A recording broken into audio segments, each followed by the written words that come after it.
La parole est à vous, Monsieur le maire. Alors, bonsoir à tous et à toutes à cette merveilleuse soirée qu'on est en conseil municipal régulière, en séance régulière. Alors, vous comme moi, je profite des avantages du maire. Je suis dans une pièce climatisée aujourd'hui au bureau. Alors, c'est un des avantages. Ce soir, on a une consultation publique. Alors, on va commencer par la consultation publique et ensuite, je vous ferai part de l'ordre du jour. Alors, je vais passer la parole à notre urbaniste, M. Mathieu Bilodeau, qui va nous expliquer le projet de modification réglementaire au règlement de zonage 117-11. Alors, le règlement est le 245-21. Alors, Mathieu, la parole est à toi. Merci beaucoup, M. le maire. Alors, bonsoir à tout le monde qui est présent. Comme M. le maire vient de l'expliquer, on a une modification réglementaire. Donc, la loi prévoit que dans toute modification de règlement, une consultation publique doit se tenir. C'est ce que l'on fait ce soir avant de commencer la séance du Conseil.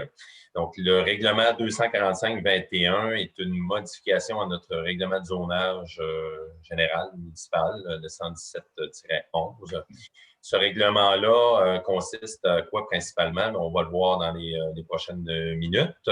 Ce soir, dans la présentation, on va voir l'objet et le but du règlement, la localisation du secteur concerné par le règlement, l'agrandissement de la zone V09 à même la zone V01, on va en parler précisément, et les étapes à venir pour l'adoption finale du règlement. Je vais présenter l'ensemble de l'objet du règlement et par la suite, ceux et celles qui auront des questions pourront me les poser. On vous donnera la parole un après l'autre, dans le fond. Voilà. Donc, l'objet, le but du règlement. Ce que l'on souhaite faire avec cette modification-là, c'est de revoir deux zones dans le secteur du domaine du développement, du domaine Charlevoix, excusez-moi. Le domaine Charlevoix qui est à la limite entre la ville de Baie-Saint-Paul et notre municipalité. Donc, les deux secteurs sont touchés. Nous, bien évidemment, la partie que l'on traite ce soir concerne seulement la municipalité des Éboulements, bien évidemment. Pourquoi on a agrandi la zone? On va la voir spécifiquement dans la prochaine diapo, là, où le secteur se situe puis qu'est-ce qu'il y en est exactement. L'objectif de tout ça, c'est de permettre l'usage de location touristique dans une plus grande partie du domaine Charlevoix. Puisque l'usage locatif est seulement permis dans la zone V09 et non dans la zone V01, on doit procéder à l'agrandissement de la zone V09 afin que l'usage puisse s'exercer. La localisation des secteurs concernés par la modification réglementaire. Voilà une vision du plan de zonage général de notre municipalité. Vous voyez que c'est divisé, les limites des zones sont en rose. L'ensemble du territoire est touché par le plan de zonage. Et ici, ce soir, la modification concerne les deux petites zones qui sont là. Plus précisément, la zone V9, comme je le disais tout à l'heure, et la zone V01, avec une limite de zone qui est ici, entre les deux. L'agrandissement. Alors, la situation actuelle, comment on la retrouve, c'est que dans la partie nord du domaine Charlevoix, où je suis actuellement avec la souris, dans la zone V09, on a des rues qui sont présentes avec une certaine quantité de l'eau, de terrain. Donc, la vision ici n'est pas tout à fait à jour, là, mais il y a des terrains de plus là, qui ont été définis depuis ce moment-là. Et de part et d'autre des rues, ici également. L'objectif, en agrandissant la zone V9, on le voit à la diapo actuelle, on vient chercher cette partie-là et on vient l'ajouter à la zone V9. Donc, la rue qui est ici, la future rue du flanc, comme elle va s'appeler, va être inclus dans la zone V09 afin qu'il puisse y avoir de la location touristique qui s'exerce à cet endroit-là. Chose qui, actuellement, si on revient à notre diapo de tout à l'heure, la réalité actuelle est telle que vous voyez que ces terrains-là n'auraient été qu'exposés à l'usage résidentiel seulement. Le sont actuellement seulement résidentiels. Tandis que ceux du nord de la V09 sont à la fois résidentielle, mais à la fois aussi touristique. Donc, les deux usages peuvent s'opérer contrairement à la zone V0. Toutefois, la réalité nous a dit que la demande est très forte pour la location touristique et c'est une demande qui nous a été parvenue à la municipalité d'agrandir afin que ces terrains-là puissent être vendus et que l'usage touristique puisse s'exercer. Excusez-moi.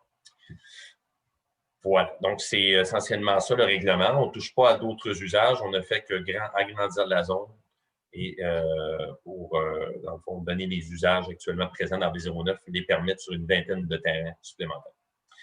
L'adoption, les étapes à venir pour l'adoption finale du règlement. Donc, ce soir, lors du conseil municipal qui va suivre, on va procéder à l'adoption du deuxième projet de règlement, à moins qu'il y ait des modifications ou des propositions qui soient faites ce soir. L'Assemblée publique sert à ça, recueillir vos commentaires.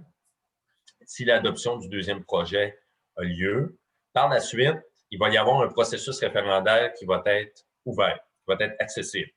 Puisqu'on est en COVID, la procédure est différente un peu. Habituellement, on doit procéder à un certain nombre de signatures. Les gens doivent, des zones concernées par la modification et des zones autour, peuvent demander une ouverture de registre pour ultimement aller en processus référendaire. L'ouverture de registre, étant donné qu'on est en COVID, a été abolie temporairement. Alors, on tombe au processus référendaire tout de suite. Donc, c'est une période d'enregistrement de 15 jours à la suite de notre avis public qui va paraître. On a 15 jours pour recevoir les demandes écrites des gens qui voudraient s'opposer à l'entrée en vigueur de ce règlement-là. Pour être valide, une demande doit remplir les conditions suivantes. C'est un calcul un peu, je dirais, un peu particulier, mais qui découle de la loi sur les référendums. C'était établi comme cela. Donc, si jamais dans la zone souhaitée, exemple, la zone V01, les gens ne voudraient pas que le règlement passe, bien, la zone est à moins de 25 personnes. Donc, c'est l'équivalent de 50% des personnes habiles à voter qui compteraient, qui pourraient demander un référendum. Ou, pour les zones où il y a plus de 25 personnes, c'est un calcul où on va additionner le nombre 13 à 10% des personnes qui sont présentes en enlevant les 25 premières. Donc, c'est donc dire, exemple, si on avait 100 personnes dans la zone, on soustrait 25. Donc, on prend 75, on prend 10% de ça et on additionne le chiffre 13 pour dire que ça nous prend ce nombre de personnes-là pour aller vers le processus référendaire.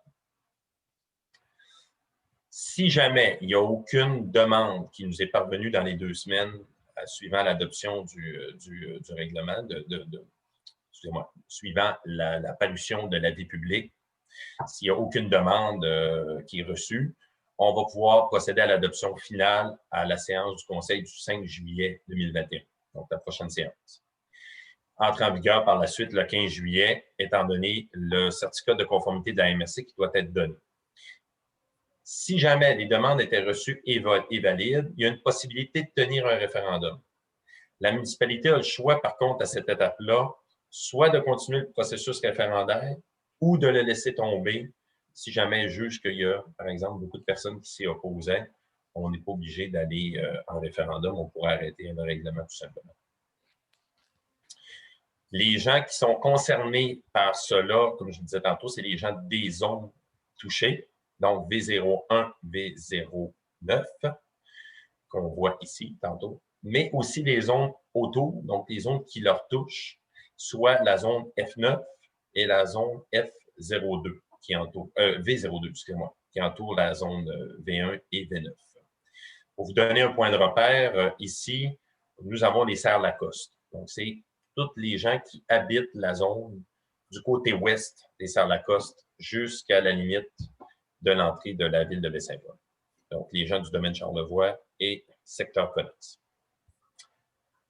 Voilà, donc ça fait le tour de cette modification-là qui touche essentiellement le domaine Charlevoix. Je serais prêt à recevoir vos questions si jamais vous en avez.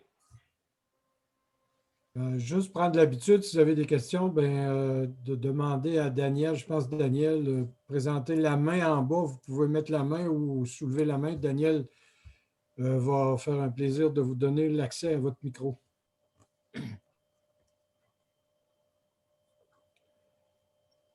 Je comprends bien. Daniel, tu ne vois pas de questions? Seulement ces personnes qui ont levé la main.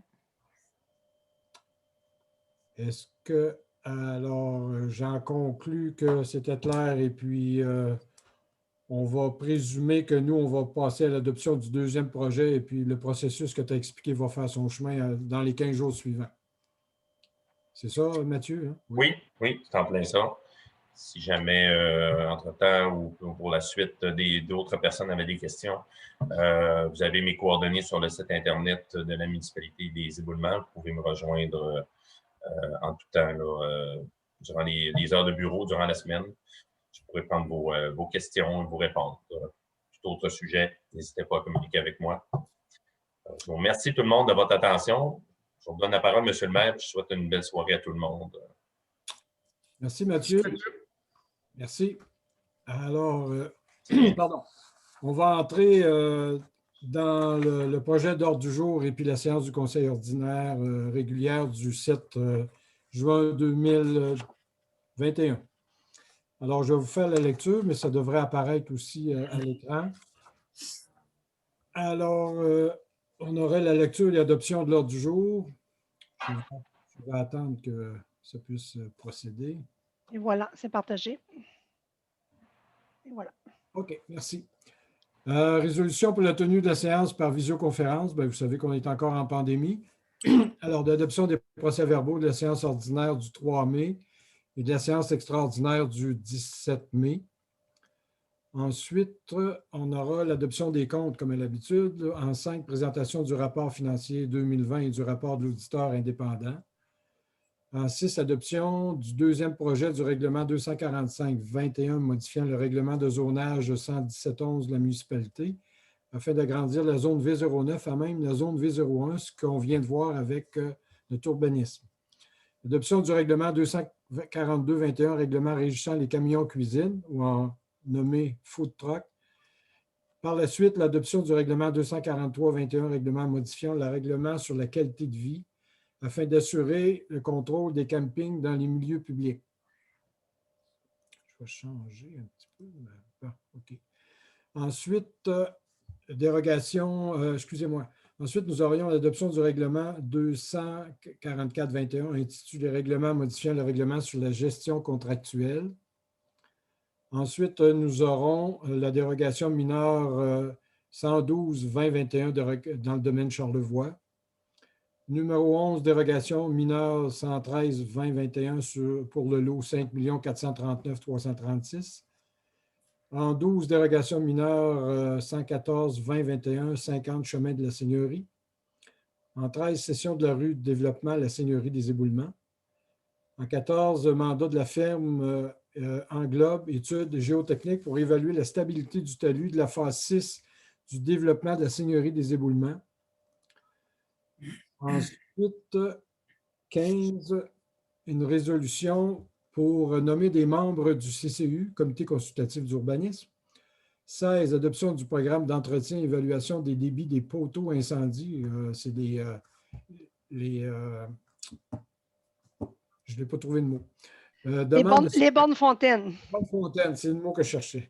Demande de subvention auprès d'un espace muni. C'est pour les saines habitudes de vie des personnes aînées. 18, c'est une demande gouvernementale. Versement dans le programme de réhabilitation de l'environnement et pour la mise aux normes des installations septiques. Alors, il y a une demande. 19, résolution utilisation du vote par correspondance pour les électrices et électeurs de 70 ans et plus pour l'élection générale du 7 novembre 2021 et pour toute procédure recommandée à la suite de cette élection. Installation de clôture et d'une barrière en 20. En 21, construction d'un skatepark. 22, demande de désignation à titre de célébrant pour un mariage civil ou une union civile. Alors, désigner le maire, entre autres. 23, l'embauche de M. Émeric, c'est un étudiant, un emploi d'été. Émeric Gauthier au poste d'étudiant. 24, résolution découverte des restes de 212 enfants sur le site d'un ancien pensionnat autochtone à Kamloops, en Colombie-Britannique.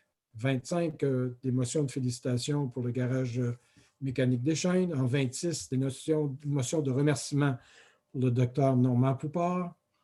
Et comme à l'habitude, nous aurons des demandes de dons. Alors, 2 demandes de dons, Centre d'archives régional de Charlevoix, de la paroisse Saint-François d'Assise, les représentations de la part des membres du Conseil. En 29, la période de questions que j'ai reçue et que vous pourrez toujours transmettre tout à l'heure. Et en 30, la levée de l'Assemblée. Alors, vous voyez que l'agenda est assez chargé. Alors, on va procéder. Est-ce que j'ai un proposeur pour l'adoption de l'ordre du jour? Proposé, Monsieur le maire, Mario. Merci. Est-ce que tout le monde est d'accord? Oui. Oui. Ouais. Résolution pour la tenue de la séance par visioconférence. Bien, alors, comme à l'habitude, depuis quelques mois, bien, ça me prend un proposeur pour identifier la séance du Conseil en visioconférence. Est-ce que j'ai un Je proposeur? vais proposer, Monsieur le maire. Alors, j'ai M. Manuel Deschênes. Est-ce que tout le monde est d'accord? Oui. Oui. Merci bien. Les procès-verbaux de la séance du 3 mai. Alors, vous en avez pris connaissance. Est-ce qu'il y a des modifications ou des suivis à faire de votre part ou que s'il y a des questions particulières? Est-ce que, sinon, j'aurais besoin d'un proposeur? Je vais proposer la séance ordinaire du 3 mai. Madame Diane Tremblay propose. Est-ce que tout le monde est d'accord? Oui. Oui. Et on a fait une séance extraordinaire le 17 mai. Est-ce que ça correspond vraiment à ce qui s'est passé lors de la séance extraordinaire du 18 mai selon ce que vous avez lu? Et si oui, bien, j'aurais besoin d'un proposeur. Oui, je vais proposer la séance extraordinaire du 17 mai. Merci. Madame Sylvie Bolduc, est-ce que tout le monde est d'accord? Oui. Oui. Merci bien. Alors, l'adoption des comptes.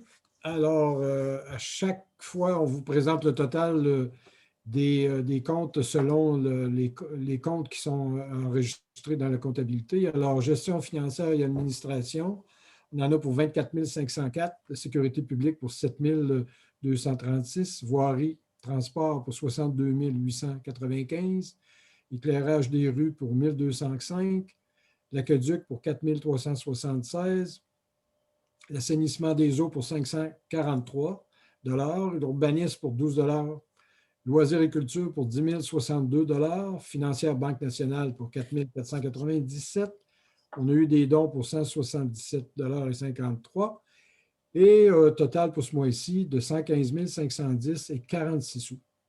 Alors, les membres qui participent à la séance du Conseil, vous pouvez constater que les conseillers et conseillères ont pris connaissance de tous ces comptes-là en détail et peut poser les questions pertinentes. Alors, est-ce que j'ai un proposeur pour l'adoption des comptes? Je vais proposer, Monsieur le maire. Alors, M. Emmanuel Deschênes propose. Tout le monde est d'accord? Oui. Oui. Merci. Alors, les états financiers, la semaine dernière, on a déposé les états financiers lors du Conseil du mois de mai. Et là, maintenant, on va vous présenter le rapport financier avec le rapport de l'auditeur indépendant. Alors, vous aurez les diapositives au fur et à mesure. Alors, les revenus. Alors, taxe générale, on en a pour 2 187 000. Je vais laisser tomber certains chiffres pour faire le total au début. L'eau, on en a pour 193 000 $, les égouts pour 125 000 $, les matières résiduelles pour 206 000 $. Alors, ça, c'est des services, eau, égouts et matières résiduelles, pour des revenus de taxes de 2 713 043 $. Paiement tenant lieu de taxes, alors c'est des édifices qui appartiennent au gouvernement qui payent un certain montant de taxes pour les écoles primaires et secondaires, 7 047 $. Gouvernement du Canada et ses entreprises, 4 329 $ pour 11 376 $. Alors, l'autre service rendu, l'administration générale, 6 415, sécurité publique, 5 858, le transport, 4 200. Sécurité publique, je pense que c'est surtout lorsqu'on fait des appels d'entraide, des choses comme ça. Linda, si je suis à côté, tu me le diras, tu mentionneras. Peux-tu revenir avant, s'il te plaît? Merci. Le transport, c'est que souvent, on peut aider aussi d'autres Surtout des entrepreneurs. des ventes de produits, Des ventes de surtout, produits. surtout du sel, du sable là, qu'on revend. Oui, Là. pendant l'hiver. L'hygiène du milieu, ça aussi, ça peut être des produits. Alors, 22 333 $. L'imposition de droit, licence et permis pour 21 291 $ et droit de mutation immobilière 235 320. Alors ça, on appelle ça la taxe de bienvenue. Alors, vous vous rendez compte, je peux porter quelques commentaires là-dessus à l'effet que 2020 était une année exceptionnelle aussi pour les transactions, puis tout le monde s'en doute. 2021, possiblement, sera comparable. Alors, juste pour vous donner une idée, on avait budgété, je pense, Linda, 90 000 hein, je pense, dans Oui, droit exactement. immobilier. Oui. Et on en a pour 235 000 Ça explique un peu pourquoi on a eu un surplus, le surplus, vous allez le voir tout tantôt, mais qui totalise environ 306 000 Et la différence entre le budget et les droits de mutation qu'on a recueillis, ben, ça explique un peu une des raisons pour lesquelles on a eu un surplus assez important. Droit sur les carrières et sablières, c'est une cote que chaque entrepreneur doit payer. C'est 56, non, c'est rendu à 60? 62. 62 sous la tonne, c'est ça. Alors, 30 690 pour 287 301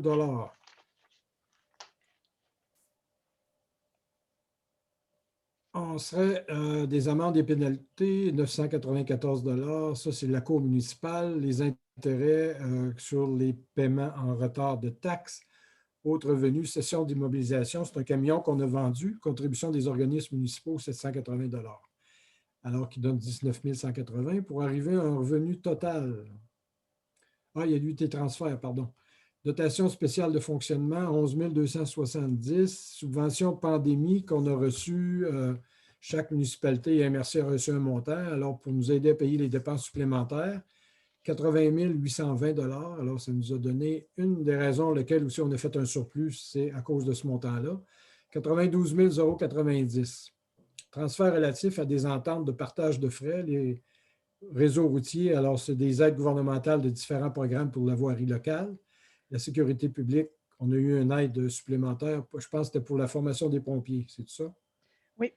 Non, c'est le remboursement sur le FEPTE, là, que c'est nous oui. que c'est nous qui finançons pour le gouvernement.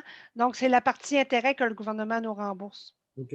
Il faudrait dire aussi, M. le maire, au niveau du réseau routier, c'est la subvention qu'on recevait depuis une vingtaine d'années, qui était à 54 000, a été bonifiée à 110 000 cette année. Oui, pour les 5 prochaines années. Alors, ça aussi, ça nous a aidé à avoir notre surplus dans notre budget, à comparer à notre budget. Alors, ce qui nous donne un total de revenus de 3 277 101 Maintenant, au niveau des dépenses, alors au niveau du conseil, 61 981. L'application de la loi, c'est des frais d'avocat, j'imagine, en partie. Sinon, c'est les frais de cours municipal. Ah, OK, merci. Gestion financière et administrative, 350 328. C'est des salaires et avantages marginaux. Pas juste ça, là, il y a tous les frais d'avocat, les frais, tout entre là-dedans. Là. Okay. Il y a beaucoup de choses, comptabilité, beaucoup de choses. Là. L'administration. L'évaluation, c'est une cote-part, ça, je pense, 74 391. Oui, exactement. C'est ça. Autre 225 284. Alors, il y a une liste assez importante, mais l'auditeur nous a accepté les dépenses qu'on a mentionnées pour un total de 713 175. Sécurité publique, la police, c'est une cote-part. Ben non, c'est une facture qu'on doit payer au ministère de la Sécurité publique, 219 215. Protection contre incendie, 116 565. C'est les dépenses courantes. Sécurité civile, 2059. Garde d'animaux domestiques, c'est le SPCA. Le SPCA, oui, exact. 6 635, c'est un montant par habitant. Alors, pour 344 474, la sécurité publique. Maintenant, au niveau des transports, voirie municipale, 396 260. Enlèvement de la neige, c'est des contrats plus notre part à nous qu'on entretient nos routes, 291 290. Éclairage des rues, 17 500. Circulation, 12 930. Transport en commun, 4 724. C'est le transport pour les personnes handicapées, le TACO, c'est tout ça? C'est pour la mobilité. Là, la mobilité, c'est ça. C'est une quote-part qu'on paye par habitant aussi pour le transport. Ouais, le transport à la mobilité. Là. 722 704 pour le niveau des transports. Hygiène et milieu, approvisionnement et traitement en eau potable, 52 055. Réseau de distribution de l'eau, 46 556. Traitement des eaux usées, 68 506. Réseau d'égouts, 7 611. Matériel résiduel pour l'hygiène du milieu, 203 167. Ce qui nous donne un total de 377 895. Bien-être, santé bien-être, c'est la quote-part pour la coop santé, c'est 3 993, c'est 3 $, je pense, par Per habitant. capita, oui, c'est ça. C'est ça. Aménagement urbaniste et développement. Aménagement urbaniste en zonage 54 441. Le tourisme 49 831. En passant à l'intérieur du 49 000, il y a 25 000 qui a déjà été accepté pour l'agent de développement du comité touristique Les Éboulements Saint-Irénée. Promotion et développement économique pour 19 810 $. Loisirs et culture, incluant la patinoire, ressources en loisirs et l'aréna, 82 794. Parc et terrain de jeu, 35 595. Bibliothèque, 13 501. Pour un total, loisirs et culture, de 131 890. Frais de financement sur notre dette à long terme. Alors, 80 008 $ pour les intérêts. Frais de financement et l'émission de la dette, 6 448. Et l'intérêt sur emprunt temporaire de 27 208 $. Activité financière, remboursement de la dette à long terme en capital, alors 374 459. Pour un total de dépenses de 2 906 331, ce qui va nous donner un surplus de l'exercice de fonctionnement de 370 770, auquel on doit maintenant faire des ajustements, des écritures d'activités d'investissement pour 536 361, financement des investissements de 142 405, financement des projets en cours qui étaient déjà en marche, 319 627. Et on avait déjà une affectation de surplus l'an passé, lorsqu'on a fait le budget en novembre 2019, de 10 000 pour réduire certaines dépenses. Alors, ce qui nous donne un surplus net en 2019 de 306 441. Alors, au point de vue budget, ce que je vous mentionnais tantôt, les points où est-ce qu'on a eu des surplus, les droits de mutation, le gouvernement qui nous a donné de l'aide supplémentaire. Alors, ça a aidé passablement aussi à améliorer notre surplus de l'année. Point de vue des dépenses, c'est sensiblement les mêmes que ce qu'on avait budgété. Alors, ce qui nous donne un surplus accumulé au 31 décembre 2019 qui était de 249 876, avec le surplus accumulé du 31 décembre 2020 ce qui nous donne 556 317 au total. Un surplus libre, mais pas tout à fait libre parce qu'il y a quand même des dépenses là-dedans qui sont déjà prévues. Mais en pratique, ça nous donne un surplus quand même intéressant de l'ordre de 500 000 $. Alors, au point de vue, le bilan, alors en caisse, normalement, le compte, on utilise le compte courant. Alors, les taxes municipales à recevoir, 361 734. Il faut bien comprendre que ça y va avec les versements. Alors, dans le budget, les taxes ne rentrent pas toutes sur un seul versement. Pas toutes sur un même versement, puis aussi, on a ce qu'on appelle les modifications au rôle là, qui rentrent de façon sporadique. Donc, à ce moment-là, ça devient des taxes à recevoir supplémentaires qui n'ont pas les mêmes échéances que celles qu'on fait là, quand même en début d'année. OK. Le gouvernement du Québec et ses entreprises, bien, c'est l'intérêt, souvent, c'est des prêts que le gouvernement nous rend. Non, pas celui-là. Le 935 qu'on a là, c'est les comptes à recevoir. On a la tech. Ah, OK. Oui, surtout la tech. Qui avait quand même près de 900 000. Il y a 800 quelques mille, puis le reste, c'est d'autres petites pacodilles. Donc, ce qui explique pourquoi notre compte est à zéro, parce qu'on était quand même un petit bout sur la marge de crédit, parce que ces sous-là, on les avait quand même payés, mais on ne les avait pas reçus. Là. À date d'aujourd'hui, ils sont tous rentrés, mais on attendait quand même après. Ça arrive souvent que dans ces programmes-là, comme la TEC ou d'autres programmes de voirie, c'est nous qui payons, puis par la suite, il faut attendre, faire des redditions de compte avant de recevoir les montants d'argent. Ouais, c'est ça. TPS TVQ, 42 046, alors divers 21 780. Et ça, c'est des installations septiques. Souvent, c'est parce qu'on va emprunter, on va l'emprunter. C'est ça, c'est ça. Ben, dans le fond, c'est qu'on on a emprunté les Merci. sous pour le programme d'installation septique, mais les sous que les gens nous doivent, parce que c'est sûr que là, maintenant, ça devient un montant que les gens nous doivent parce que nous, on a fait l'emprunt, puis eux, sur 15 ans, on leur refacture capital et intérêt à tous les ans sur le compte de taxes. Donc, les sommes qui restent à recevoir pour les prochaines années, ben, ça devient un compte à recevoir.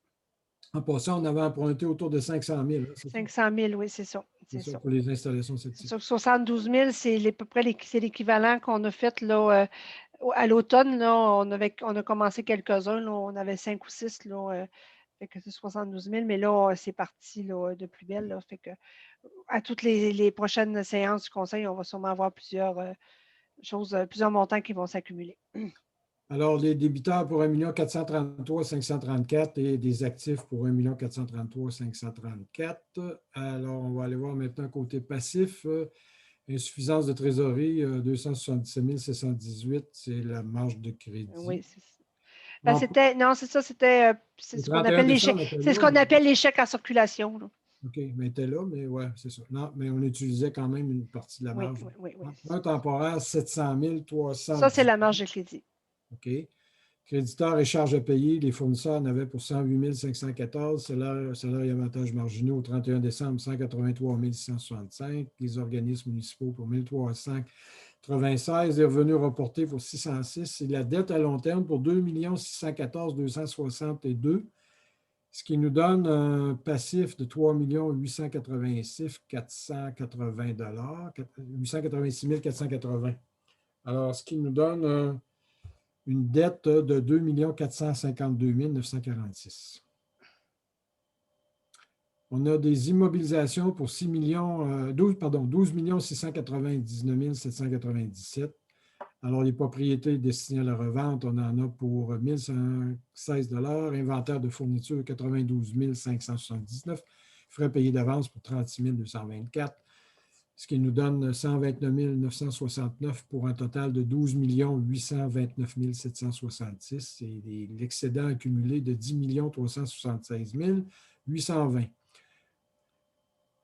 Je vous dirais, c'est des chiffres qui sont là, mais ça parle dans le sens que l'augmentation quand même des actifs sont toujours là. Total des infrastructures, alors je vais y aller sur la valeur nette là, de 9 765 804. Les bâtiments pour 547 022, pardon. Les véhicules pour 553 297. Ameublement, équipement de bureau pour 26 777. Machinerie, outillage et équipement pour 215 000. On a des terrains pour 119 747. L'immobilisation en cours, on en a pour 61 935. Alors, ce qui nous donne des immobilisations totales pour 11 289 797. Donc, c'est le montant qu'on voyait apparaître à la page précédente là, au niveau des IMO. Oui. C'est plus détaillé en fonction de chacune des activités. Alors, je vais vous lire aux membres du Conseil des municipalités des éboulements, l'opinion de notre auditeur. Alors, nous avons effectué l'audit des états financiers de la municipalité des éboulements qui comprennent l'état de la situation financière au 31 décembre 2020 et les états des résultats, de la valeur, de la variation des actifs financiers nets, c'est-à-dire de la dette nette et des flux de trésorerie pour l'exercice terminé à cette date, ainsi que les notes complémentaires, y compris le résumé des principales méthodes comptables. À notre avis, les états financiers ci-joints donnent, dans tous les respects significatifs, une image fidèle de la situation financière de la municipalité des éboulements au 31 décembre 2020, ainsi que des résultats de ses activités, de la variation de ses actifs financiers nets et de ses flux de trésorerie pour l'exercice terminé à cette date, conformément aux normes comptables canadiennes pour le secteur public. Alors, la population peut être assurée, on est audité et tout est conforme. Je ne sais pas si vous avez remarqué, j'aurais peut-être dû revenir un peu sur le fait que l'endettement, on est l'endettement environ pour 2 400 000. Alors, on n'est pas une municipalité tellement endettée. Il y a certains avantages de ne pas avoir des dettes, mais il y a certains inconvénients parce qu'on perd certains avantages de financement parce qu'on est… de subvention, oui. De subvention parce qu'on n'est pas assez endetté. Mais quand même, je pense que c'est assez bien géré. On va le gérer de cette façon-là parce que c'est possible quand même qu'on a des investissements majeurs qui s'en viennent. Alors, on va quand même garder notre situation financière le plus intéressante pour les citoyens et le taux de taxation aussi. Normalement, j'ai des questions qui pourraient être à la fin du conseil municipal de l'ordre du jour, mais là, je pourrais peut-être prendre une ou deux questions sur le rapport financier, si j'en ai. Je vous avoue que c'est une liste de chiffres et puis que ce n'est pas toujours évident, mais ou encore réservez vos questions pour la période de questions. J'en aurais une de M. Martin Tremblay. OK, j'accepte. M. Tremblay, allez-y. Oui, ça fait beaucoup de chiffres, M. le maire. Est-ce que ce rapport-là est disponible? Est-ce qu'on peut le consulter? Voilà, il va être disponible, il est public, hein, Linda? Il est public. Oui, il n'y a pas de problème. Ah oui, à votre demande, on peut vous le fournir. D'accord, merci. Pardon. Alors, je poursuis l'ordre du jour. J'en serais rendu à l'adoption du deuxième projet de règlement 245-21 modifiant le règlement de zonage 11711 de la municipalité des Éboulements afin d'agrandir la limite de la zone V09 à même la zone V01 dans le développement résidentiel du domaine Charlevoix. Alors, c'est ce qui nous a été présenté tout à l'heure par notre urbanisme. Alors, s'il n'y a pas de modification et si le conseil municipal est d'accord avec ce deuxième projet, j'aurais besoin d'une proposition d'adoption. Est-ce que j'ai un proposeur? Je vais le proposer, M. le maire.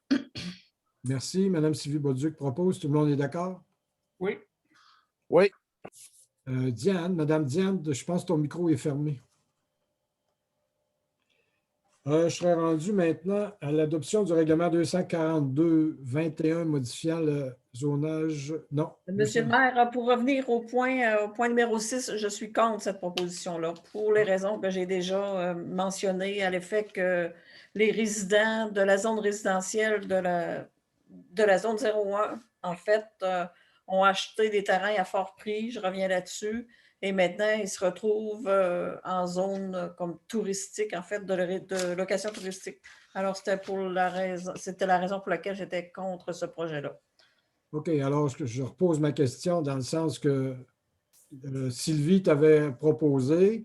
Si je comprends bien, on va y aller, c'est majoritaire, dans le sens que, est-ce que Emmanuel, puis est-ce que M. Mario Demel, vous acceptez, vous? Ou bien si... Oui, j'accepte, moi. J'accepte. OK. Alors, c'est accepté, mais majoritairement, et non pas unanimement. Merci. Je reviens à numéro 7, adoption. C'est parce qu'on ne vous a pas entendu, Diane. Malheureusement, ton micro était fermé. Oui, je m'excuse. Non, il n'y a pas de problème. L'adoption du règlement numéro 242-21, règlement régissant les camions cuisine. Alors, un seul site est identifié. On va expliquer un peu c'est quoi l'objectif de ce règlement. Comme espace public où l'exploitation d'un camion cuisine est autorisée. Ce dernier est à la halte routière située sur la route du port aux Éboulements. Aucun autre espace public ou privé n'est autorisé à cette fin. L'obtention d'un permis, alors il est obligatoire d'obtenir un permis de la municipalité avant de pouvoir opérer un camion cuisine en lieu public. Alors le permis doit être demandé chaque année d'exploitation et est valable que pour une période d'exploitation annuelle. Pardon. Les frais de 500 $ doivent être réglés au montant de l'émission du permis. En plus de la demande du permis, le requérant doit remplir et déposer le formulaire de demande d'admissibilité. Alors, cette dernière consiste à un système de pointage visant à accorder les points pour chacun des éléments analysés à la grille. Alors, si plus d'un de requérants s'avère intéressé, le système de points déterminera, selon le plus haut résultat obtenu, quel requérant pourra obtenir le permis d'exploitation du camion cuisine pour la période visée au règlement. Alors, la période d'occupation autorisée pour l'exploitation s'étend du 15 mai au 15 octobre inclusivement. Alors, les heures d'ouverture sont permises entre 10 h du matin et 20 h du soir pour chaque jour de la semaine. Et aussi, le véhicule destiné à la cuisine doit être motorisé et pouvoir se propulser de façon autonome. Alors, une remorque peut aussi être autorisée à condition qu'elle soit amovible en tout temps. Elle doit aussi être recouverte d'un toit et posséder 4 côtés. Alors, l'entretien des lieux, l'entretien de l'espace contigu où est positionné le camion cuisine, de même que l'ensemble des lieux de la halle du port sera sous la responsabilité de l'exploitant du camion cuisine. Il devra donc veiller à ce que les tables de pique-nique, de même que les espaces verts et espaces de stationnement restent propres et sans déchets en tout temps. Alors, on en serait rendu à l'adoption de ce règlement de camion cuisine. Est-ce que j'ai un proposeur pour, ou s'il y avait des questions particulières, est-ce que j'ai un proposeur pour ce règlement? Je vais proposer, M. le maire. Alors, j'ai M. Mario Demel qui propose. Est-ce que tout le monde est d'accord? Oui. Oui. Merci. Alors, comme vous avez pu le constater, ceux qui sont intéressés, bien, vous pouvez communiquer avec la municipalité, puis il y a un formulaire à compléter, puis par la suite, bien, il y aura un comité de formés qui donnera la réponse définitive aux gens intéressés. Maintenant, l'adoption du règlement 243-21, règlement modifiant le règlement sur la qualité de vie afin d'assurer le contrôle du camping dans les lieux publics. Alors, le règlement sur la qualité de vie existe déjà. Alors, des modifications et des ajouts à faire dans la définition. Alors, la définition de lieu public sera remplacée par, alors celle-ci que je vous désigne les immeubles et les espaces destinés à l'usage du public, dont notamment, mais non limitativement, tout chemin, rue, trottoir, parc ou espace vert, place publique, pont, piste cyclable, sentier pédestre, piste de ski ou en raquette, aréna, cimetière, piscine, école, lieu de culte, estrade, terrain de jeu, centre communautaire ou de loisirs, espace extérieur aménagé pour le sport et le loisir, édifice municipal ou gouvernemental, clinique médicale, établissements commerciaux, les rives, le littoral et les cours d'eau, de centres de bateaux, stationnement et aires communes de ces lieux et édifices. Alors, je ferai remarquer que le règlement sur la qualité de vie s'applique à toutes les municipalités de la MRC de Charlevoix. Alors, c'est pour ça peut-être que si vous parlez, il y a des choses là-dedans qui sont énumérées qui n'ont pas particulièrement affaire à la municipalité des éboulements, comme par exemple une descente de bateau, mais on doit l'inclure quand même dans notre règlement. La définition « faire du camping » sera ajoutée. Alors, qu'est-ce que c'est que faire du camping? L'installation d'une roulotte, d'une tente roulotte, d'une tente, d'une camionnette, une camionnette de camping, d'une autocaravane ou de tout autre abri semblable destiné à servir de logement temporaire. Est aussi considéré comme faisant du camping toute personne dormant dans un véhicule sur ou dans un lieu public. Ne s'applique pas à une personne dormant dans un espace spécifiquement aménagé à cette fin dans un véhicule lourd, comme par exemple souvent les camions tracteurs ou les camions porteurs. On va ajouter aussi qu'est-ce que c'est qu'une nuisance par le bruit. Alors, constitue une nuisance et une infraction et est prohibée. Alors, on va ajouter l'article 3 est remplacé par ce qui suit. Le fait pour la personne qui émet un tel bruit ou qui est le propriétaire, l'usager, la personne qui a la garde ou le contrôle de la source du bruit, de faire, de provoquer, de tolérer, de permettre ou d'inciter à faire de quelque façon que ce soit du bruit susceptible de trouver la paix, la tranquillité, le confort, le repos, le bien-être des personnes d'un voisinage.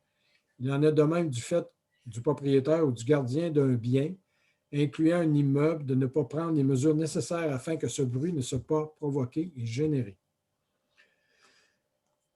Alors, on va ajouter aussi certaines dispositions. Alors, ajout au chapitre 2, nuisance, paix et bon ordre, les articles 2.81 et 18.1 suivants. Alors, constitue une nuisance est interdit interdit le fait de circuler en véhicule motorisé sur les rives, le littoral ou les plages situées sur le territoire de la municipalité. L'article 2.18.1, camping dans les lieux publics et sur les plages, est interdit de faire du camping sur et dans les lieux publics et les plages où une signalisation en ce sens existe dans les municipalités. C'est-à-dire qu'il y aura des affiches indiquant vraiment où est-ce que c'est interdit.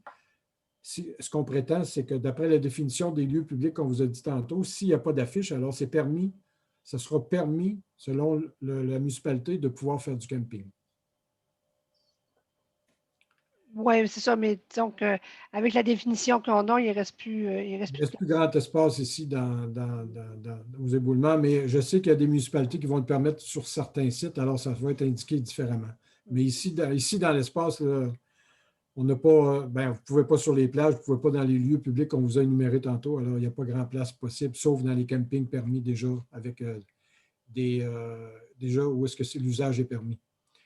Ajouter à l'article 8.1 amende du chapitre 8, dispositions générales, les paragraphes suivants. Avoir circulé en véhicule motorisé sur les rives, le littoral et les plages situées sur le territoire de la municipalité, alors qu'une signalisation l'interdit, une amende de 200 $. Avoir fait du camping sur ou dans un lieu public sur une plage située sur le territoire de la municipalité, alors qu'une signalisation l'interdit, 200 $. Alors, vous remarquez que la MRC et toutes les municipalités ont décidé de mettre en application ce règlement pour essayer d'avoir un certain contrôle à comparer à ce qu'on a eu l'année passée. Et on a pris l'exemple de beaucoup d'autres municipalités de la région de Bas-Saint-Laurent, Gaspésie, Île-de-la-Madeleine, Côte-Nord qui ont pris le même genre de règlement pour protéger les rives, protéger les littorales, protéger les plages et qu'on ait un peu plus d'ordre civilisé pour accepter le camping. Est-ce que j'ai un proposeur pour accepter ce règlement qui va rentrer en vigueur? Je vais proposer, Monsieur le maire. Alors, Mme Diane Tremblay propose. Je n'ai pas d'opposition. Est-ce que tout le monde est d'accord? Oui. Oui. Oui. Pardon. Alors, je suis rendu maintenant dérogation, l'adoption du règlement 244-21. Intitulé Règlement modifiant le règlement sur la gestion contractuelle. Alors, dans le contexte de la pandémie, la COVID-19, le gouvernement réitère sa volonté de soutenir l'économie québécoise. Alors, il nous suggère de faire une modification à ce règlement. Conformément à l'article 124 du projet de loi 67, les municipalités ont l'obligation d'inclure dans leur réglementation sur la gestion contractuelle à compter du 25 juin 2021 et ce jusqu'au 25 juin 2024, des mesures favorisant les biens et les services québécois, ainsi que les fournisseurs, les assureurs et les entrepreneurs qui ont un établissement au Québec. Alors, j'avais déjà expliqué un peu la façon dont on pense fonctionner. Alors, l'article 2 du présent règlement est effectif à compter du 25 juin ou à l'entrée en vigueur du présent règlement selon la plus tardive de ces deux dates, soit ici, ça va être le 25 juin. Le règlement numéro 219-18 sur la gestion contractuelle est modifié par l'ajout de l'article suivant.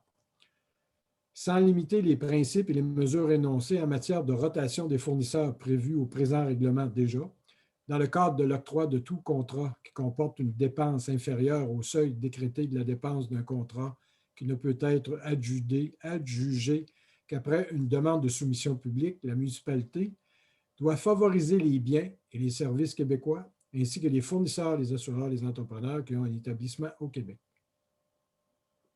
Est un établissement au Québec au sens du présent article tout lieu où un fournisseur, un assureur ou un entrepreneur exerce ses activités de façon permanente et qui est clairement identifié à son nom et accessible durant les heures normales de bureau.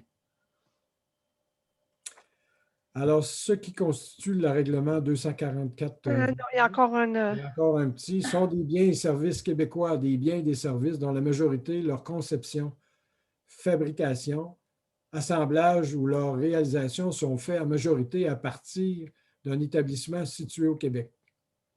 La municipalité, dans la prise de décision quant à l'octroi d'un contrat visé au présent article, considère notamment les principes et les mesures énoncées en matière de rotation des fournisseurs potentiels et plus spécifiquement détaillé à l'article 9 et 10 du règlement sous réserve de l'adoption du règlement nécessaire à l'octroi.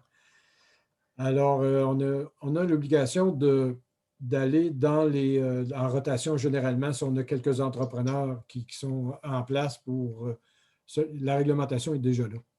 Je vais juste faire un aparté à côté. J'ai quelqu'un qui me dit, en place de faire des lois régressives et autoritaires innovées et donc créer des champs camping comme d'autres municipalités, je peux vous comprendre. Camping interdit Côte-Nord, alors vous êtes en train de mentionner que ça existe des lois aussi. La même chose dans d'autres municipalités. Je prends votre commentaire. Alors, est-ce que j'ai une adoption, j'ai un proposeur de ce nouveau règlement 244-21? Je vais le proposer, M. le maire. Alors, j'ai M. Deschênes qui propose. Est-ce que j'ai de l'opposition ou si tout le monde est d'accord? D'accord, M. le maire. D'accord aussi. Tout le monde est d'accord. Merci. Dérogation mineure. Alors, 112-2021, domaine Charlevoix, sur le lot 6 394 379 et 6 394 380. Alors, on va expliquer un peu la dérogation mineure. Autoriser la construction d'une résidence sur le lot 6 394 379 n'ayant pas 6 mètres de profondeur sur au moins 50 du bâtiment, ce qui est nécessaire pour respecter la norme inscrite à l'article 14.3 du PA du domaine Charlevoix, annexe 7 du règlement de zonage 117.11 de la municipalité. Alors, étant donné que c'est inscrit dans le PA, alors il y a obligation d'avoir une modification réglementaire. Une dérogation mineure. Dérogation, pardon, dérogation. Autoriser la construction d'une résidence sur le lot 6 394 380 n'ayant pas 6 mètres de profondeur sur au moins 50 du bâtiment, ce qui est nécessaire pour respecter la norme de l'article 14.3 du PAE de le domaine Charlevoix, annexe 7 du règlement zonage 117.11 de la municipalité. Autrement dit, c'est 2 résidences sur 2 lots différents à cause du 6 mètres. Alors, vous voyez sur la photo que vous voyez, c'est en bleu puis en rouge. Oui, c'est les 2 lots, c'est ça. Oui, c'est ça, effectivement. C'est dans le domaine Charlevoix. Raison expliquant la dérogation. Alors, les plans actuels des chalets à construire ne sont pas conformes à la norme minimale de profondeur permise de 6 mètres sur au moins 50 de la largeur du bâtiment. Celle-ci n'est atteinte que sur une largeur de 3,96 mètres du bâtiment, alors qu'il faudrait qu'elle soit sur au moins 8,38 mètres. Alors, le dessin des chalets a été conçu afin d'optimiser l'efficacité fonctionnelle et rendre l'espace habitable plus agréable et chaleureux, tout en minimisant les coûts de construction et d'exploitation.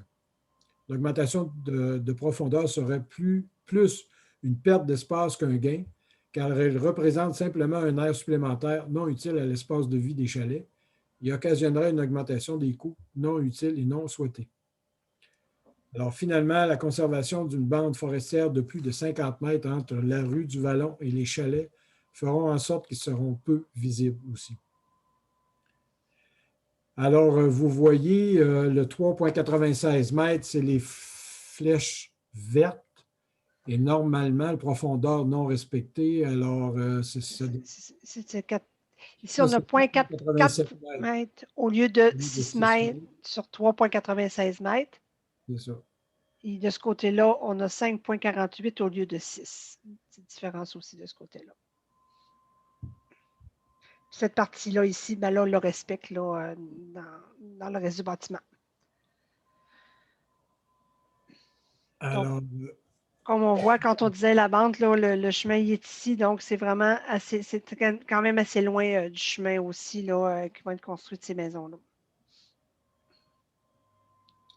Alors, comme vous savez, toute dérogation mineure doit passer au comité consultatif d'urbanisme qui fait des recommandations au conseil municipal. Alors, le CCU recommande d'accepter la demande. Ce qui les motive, l'éloignement des maisons relativement à la voie publique et le fait qu'il y ait la végétation à l'avant fait en sorte que la profondeur du bâtiment n'est pas visible. Cela n'affecte pas l'architecture du bâtiment et l'uniformité des bâtiments dans le domaine non plus. Alors, cela n'occasionne aucune problématique particulière. Alors, est-ce que le conseil municipal suit la recommandation, accepte la recommandation du CCU d'accepter cette dérogation mineure-là à l'effet des profondeurs des bâtiments? Je suis d'accord avec la proposition de CCU, M. le maire. Alors, est-ce que Mme Diane Tremblay propose? Est-ce que tout le monde est d'accord? Oui. Oui. Oui, merci. Nous avons une autre dérogation mineure 113-2021 sur le lot 5 438 336. Alors, cette dérogation mineure-là consiste à régulariser la situation d'un lot ayant été loti dans les années 90 avec une superficie de 917,40 mètres carrés ayant fait l'objet d'une autorisation auprès de la Commission de protection du territoire agricole. Alors, normalement, une superficie de 3000 mètres carrés est nécessaire pour permettre la construction. On voit aussi le lot situé là, ici. On a la route du fleuve et Cap-aux-Oies, là. Donc, c'est ce qu'on appelait avant dans le rang Saint-Pascal, là. C'est ici, là. On voit ici, il y a une porcherie dans ce coin-ci, là. C'est presque en face. Juste pour vous positionner un peu sur les 362. Et raison expliquant la dérogation, le terrain a été créé dans les années 90 et l'autorisation de la Commission de protection du territoire agricole a été obtenue, ainsi qu'un permis de lotissement. Alors, ça n'a pas été bâti, mais là, actuellement, on peut bâtir. Alors, les règlements ont été modifiés pour avoir un minimum de 3000 m². Alors, la norme actuelle demande une superficie de 3000 m² pour qu'il puisse être constructible. Et c'est possible qu'il y ait une construction. Alors, ce qui motive, la CCE recommande d'accepter la demande. Alors, le petit manque de superficie n'occasionnera pas de problématiques environnementales particulières, c'est-à-dire qu'il pourra avoir une fosse septique et aussi un puits. La superficie est amplement suffisante pour l'implantation d'une résidence, puis cela n'amène pas de contraintes sur le voisinage. Alors, est-ce que j'ai une proposition à l'effet de conserver la recommandation du CCU? Proposé, M. le maire. Alors, j'ai M. Mario Demel qui propose l'acceptation de cette recommandation de dérogation mineure. Est-ce que tout le monde est d'accord? Oui. D'accord, merci. Alors, c'est accepté. Une dernière dérogation mineure, 114 20 21 50 chemin de la Seigneurie. Alors, l'objectif de la demande, autoriser la construction d'une résidence avec un toit à 2 versants, une orientation monopente plutôt qu'une toiture à 4 versants, 4 orientations, dont 3 doivent être visibles de la rue, tel que stipulé par l'article 9.1 de l'annexe 6 dans le PA du développement résidentiel de la Seigneurie des Éboulements, phase 1, 2, 3, du règlement de zonage 117.11 de la municipalité. Raison expliquant la dérogation, le demandeur explique qu'il a dû commander son matériel à l'avance étant donné les délais de livraison occasionnés par la pandémie. Sa demande de permis n'étant pas faite au moment de sa commande, il s'est fié sur 2 modèles de construction présents à proximité pour réaliser les plans de la maison qu'il souhaite construire. Or, il s'avère que ce genre de construction n'est pas autorisé dans cette phase du domaine de la Seigneurie. Alors, la recommandation du CCU, le CCU recommande de refuser la demande. La motivation, c'est malgré la présence de 2 autres constructions avec toiture de 2 versants dans le même secteur de la Seigneurie, il n'est pas souhaitable de répéter ce même genre d'architecture dans l'avenir. Question de conserver l'uniformité dans le secteur. D'autres terrains de la phase 5 de la Seigneurie permettent de le faire, la construction souhaitée à 2 versants. Alors, avant d'aller plus loin, je vais quand même demander votre avis de chacun des membres du conseil sur est-ce qu'on accepte du CCU de... C'est quoi le proposeur pour commencer, M. le maire? Ah oui, c'est ça. Est-ce qu'on propose? Je vais proposer l'acceptation.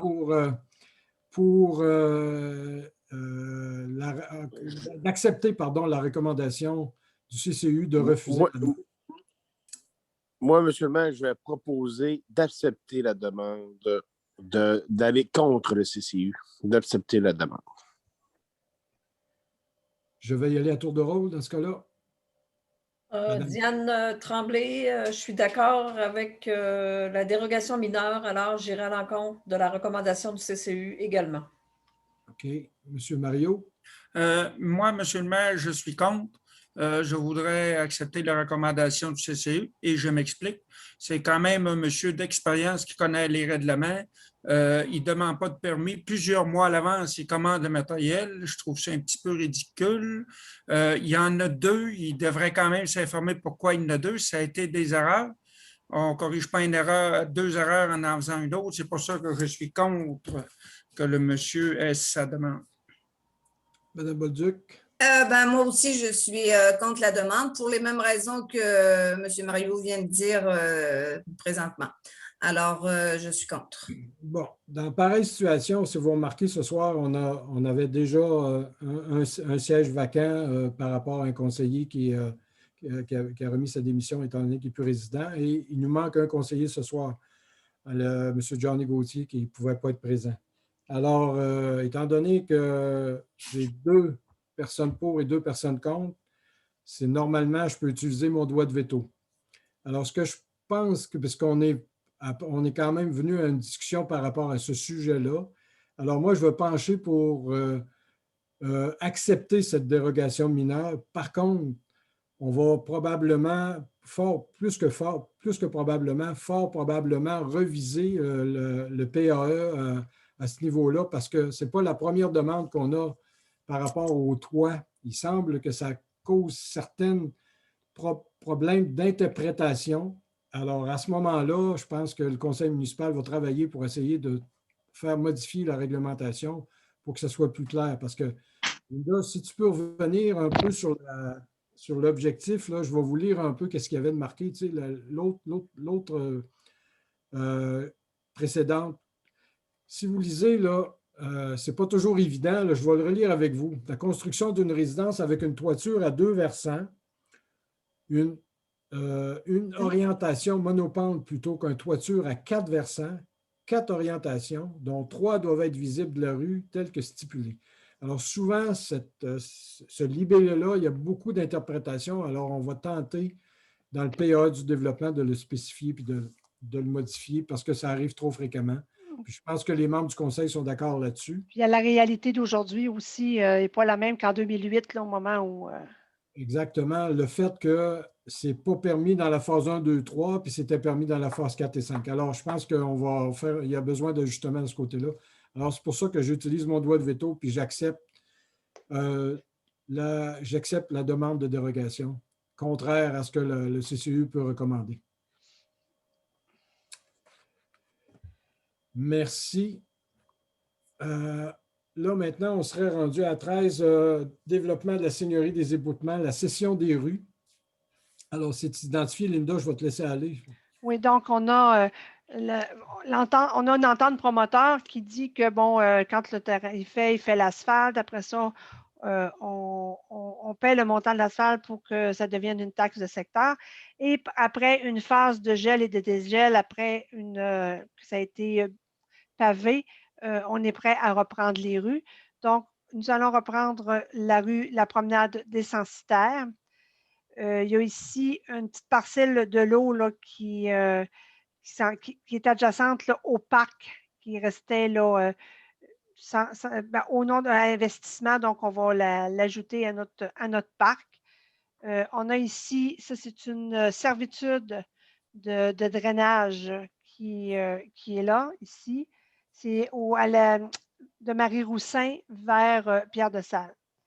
Et il nous restait aussi la section de Pierre-de-Salle qui part à peu près de l'intersection des Censitaires, aller jusqu'à la côte à Godet. Alors, c'est des ententes qui existent depuis, qui ont été faites dans ce sens-là depuis 2008, je pense. Hein, c'est ça. Donc, oui, ils nous sont cédés pour $1. Alors, ce qu'on fait, c'est que nous, on paye eux payent les arpenteurs, puis que nous, on paye les contrats, hein, je pense, c'est ça? C'est ça, eux, les arpenteurs, puis nous, les notaires. Alors, est-ce que j'ai un proposeur pour la cession des rues, que la municipalité devienne propriétaire de ces rues? Je vais proposer. Des rues et 2 morceaux de terrain aussi qui a été énuméré. Là. Oui, alors, Diane Tremblay propose. Est-ce que tout le monde est d'accord? Oui, monsieur le maire. Oui. Merci.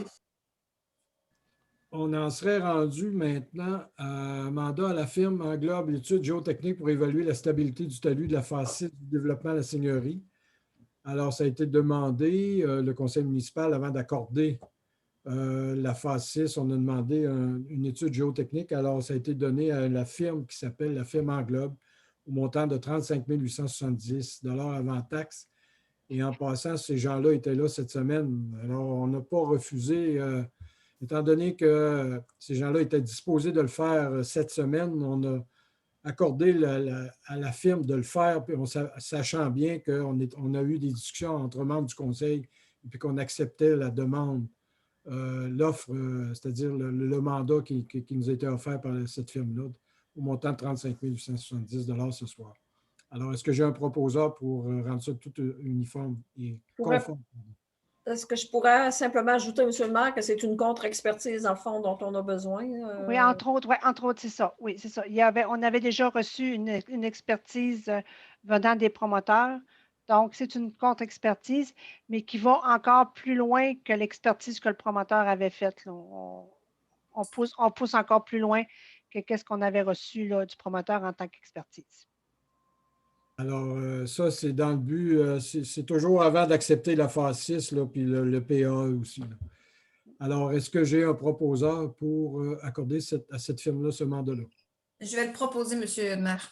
Alors, Sylvie Bolduc propose. Madame Bolduc, merci. Est-ce que tout le monde est d'accord? Oui. Oui. Merci.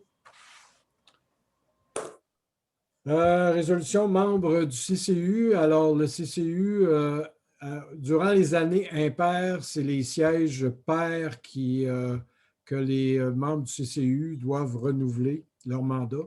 Alors, il y a un renouvellement de mandat de M. Crevier au siège numéro 2 qui désire se présenter et M. Desmel qui est membre du conseil qui représentera la municipalité au CCU, comité consultatif, alors au siège numéro 4. Et aussi, on a fait des gens qui ont proposé leur mise en candidature. Il y a eu consultation. Oui, Linda, tu voulais... Vas-y, donc, on continue. Oui, il y a eu consultation. Ces personnes-là ont été interviewées par notre urbanisme et les membres du conseil ont pris acte des évaluations qui ont été faites par l'urbanisme et ont pris position. Alors, le nouveau mandat est accordé à Mme Annie Quentin, qui avait un siège de libre. Alors, Mme Quentin occupera le siège numéro 6 pour les membres du CCU pour les 2 prochaines années. Alors, est-ce que j'ai un proposeur pour accepter la proposition de ces candidates pour les membres du CCU? Je vais proposer, Monsieur le maire. Merci. M. Manuel Deschênes propose. Est-ce que tout le monde est d'accord? Oui. Oui. Alors, Mario, toi, tu ne peux pas voter, mais tu peux être d'accord, mais tu ne peux pas voter. C'est ce que j'ai vu. Mais c'est accepté.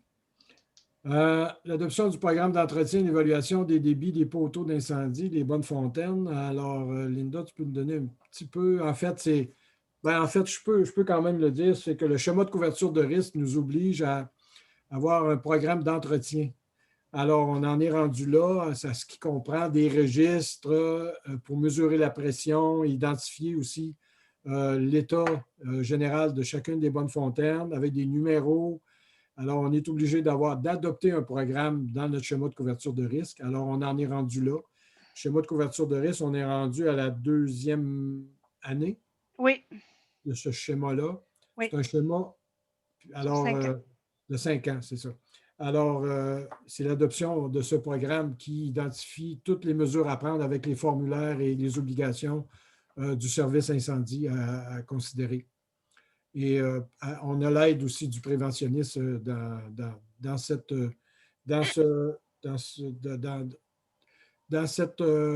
ces registres. Est-ce que j'ai un proposeur pour le programme d'entretien d'évaluation des débits des poteaux d'incendie? Je vais le proposer, Monsieur le maire. Alors, Mme Diane Tremblay propose. Merci. Est-ce que tout le monde est d'accord? Oui. Oui.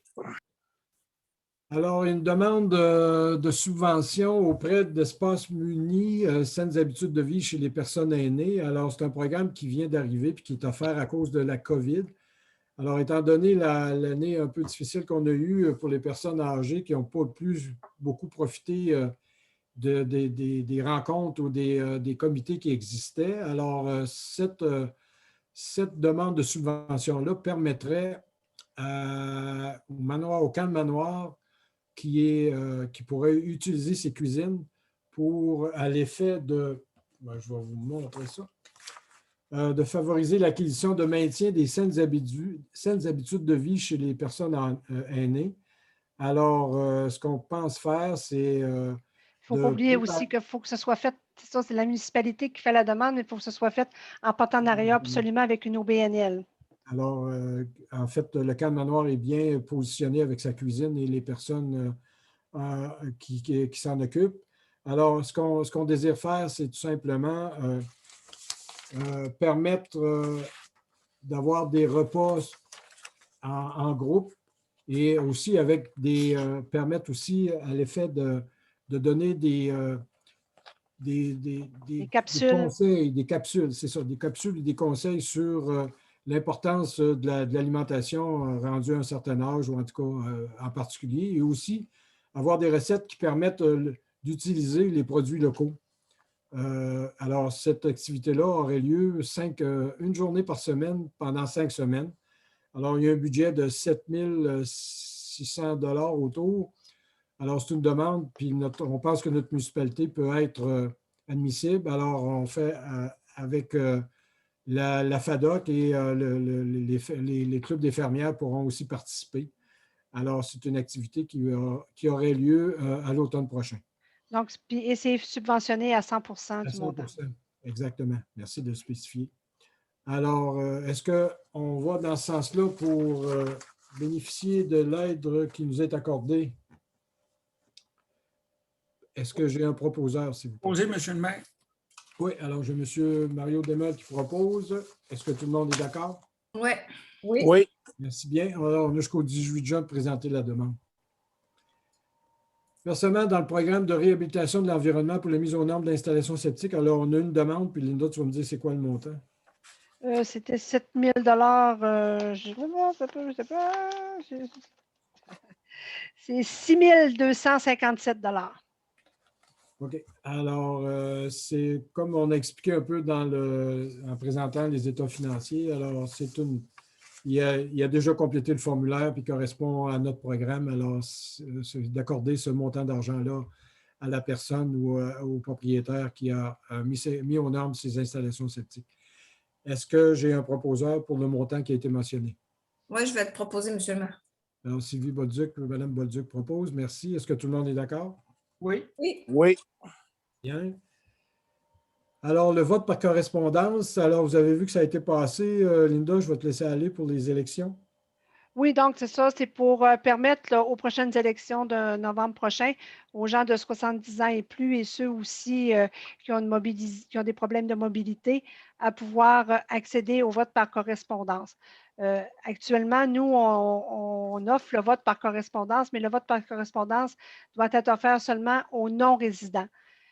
Donc, exceptionnellement, pour la prochaine élection de 7 novembre 2021, les électeurs de 70 ans et plus vont être ajoutés à la liste des personnes admissibles au vote par correspondance. Alors, c'est assez clair. Est-ce que j'ai un proposeur? On va permettre le vote, autrement dit, des gens de 70 ans et plus. Je proposerais, M. le maire, mais j'ajouterais que ça va être sur demande de la part des gens de oui, effectivement, ce n'est pas automatique. Les gens, c'est seulement pour les gens qui désirent se le prévaloir. Il va y avoir à un moment donné là, de la publicité qui va être faite là, pour donner le temps aux gens de s'inscrire s'ils veulent vraiment avoir accès au vote par correspondance, effectivement. Alors, est-ce que j'ai un proposeur? Je le propose, M. le maire. Merci, Mme Tremblay. Diane Tremblay, est-ce que tout le monde est d'accord? Oui. Oui. Si. Alors, les installations d'une clôture et des barrières. Alors, il y a des discussions qui sont en cours au conseil municipal au sujet des barrières à prévoir dans la côte à Godin. L'objectif, c'était surtout pendant l'automne et l'hiver, vous savez que la côte à Godin ferme régulièrement. Et là, même actuellement, même étant donné le glissement de terrain qu'on a eu, on a de la difficulté à garder justement sécuritairement l'utilisation de la côte à Godin. Normalement, c'est barré, puis on se rend compte qu'il y a encore des passages malgré tout ça. Alors, le conseil municipal a décidé d'installer des barrières. Alors, il y aura une barrière qui sera au niveau sud, c'est-à-dire près du cimetière, puis une barrière qui va être installée en haut, une barrière en métal qui va être installée en haut de la côte à Godin, puis l'autre, c'est censitaire. Pierre de Salle. Pierre de Salle, excusez. Pierre de Salle. Alors, ces clôtures, on prévoit qu'ils vont être fonctionnels aussitôt qu'on aura la possibilité de les installer. Alors, c'est des barrières qui coûtent, c'est certain qu'ils sont quand même des barrières assez dispendieuses. C'est autour de 10 000 $ chacune. Mais c'est des dépenses qui vont être incluses dans le projet de réhabilitation que je peux appeler de la côte à Godin, que je vous donnerai d'autres informations tout à l'heure en répondant aux questions qui m'ont été posées par le comité Fleuve et Montagne. Alors, le comité a décidé d'installer ces barrières incessamment. L'autre clôture qu'on a, c'est une clôture qui est séparatrice entre le garage municipal où est-ce qu'on met nos poubelles, nos gros contenants de poubelles, et une résidence qui est juste connexe au garage municipal. Alors, c'est une clôture que je pense que, étant donné qu'on a des grosses poubelles qui sont installées là, les gens se déplacent à n'importe quel moment de la journée, alors c'est très dérangeant. Alors, je comprends, alors on va installer une clôture Frost, alors qui est autour de 6 000 pour 150 pieds de clôture. Est-ce que j'ai un proposeur pour faire la suite de ces, étant donné qu'on y va, c'est en bas de 100 000 on y va sur appel, La clôture dans la côte de la Misère, Monsieur le maire, c'est les gens qui ont quand même des chalets vont pouvoir, eux autres, avoir accès à ouvrir la barrière. C'est ça? C'est certain que les gens, on va faire une démarche auprès de tous les gens qui sont propriétaires et on va établir une procédure pour avoir les clés ou les façons de procéder éventuellement avec ce type de barrière-là. Les propriétaires auront toujours accès à ce secteur-là pour se rendre à leur terrain, leur boisé ou à leur chalet ou à leur résidence s'il vient avoir des résidences permanentes, mais ce n'est pas le cas parce que normalement, la côte à Godin est fermée l'hiver du mois de novembre à peu près, aller jusqu'au mois d'avril-mai. Ouais. Alors oui, effectivement, les gens auront toujours accès à leur terrain. Si vous permettez, Monsieur le maire, on avait discuté d'une troisième barrière au bout de l'édifice municipal pour protéger où l'eau se ramasse. Oui, mais on n'a pas eu encore. Mais ça, il faut avoir un estimé. On n'a pas encore l'estimé. Ah, OK, excusez, je suis trop vite. Non, c'est correct. C'est une chose qu'on va demander, un estimé. OK. Mais là, j'ai juste l'estimé. Je ne peux pas parler pour l'autre clôture. Parfait. Alors, ce soir, est-ce que j'ai des proposeurs à l'effet d'accorder à Interclôture, Clôturex, d'installer ces deux barrières éventuellement? Oui, je vais te proposer. Madame Sylvie Bolduc propose. Est-ce que tout le monde est d'accord? Oui. Oui. Oui. Bien. Dans l'autre jour, on serait rendu à la construction d'un skatepark. Alors, à la demande de la Maison des Jeunes, la Baraque, il y aura l'installation d'une plateforme de ciment pour la pratique du skatepark, des planches à roulettes ou en fait des petites mini-trottinettes.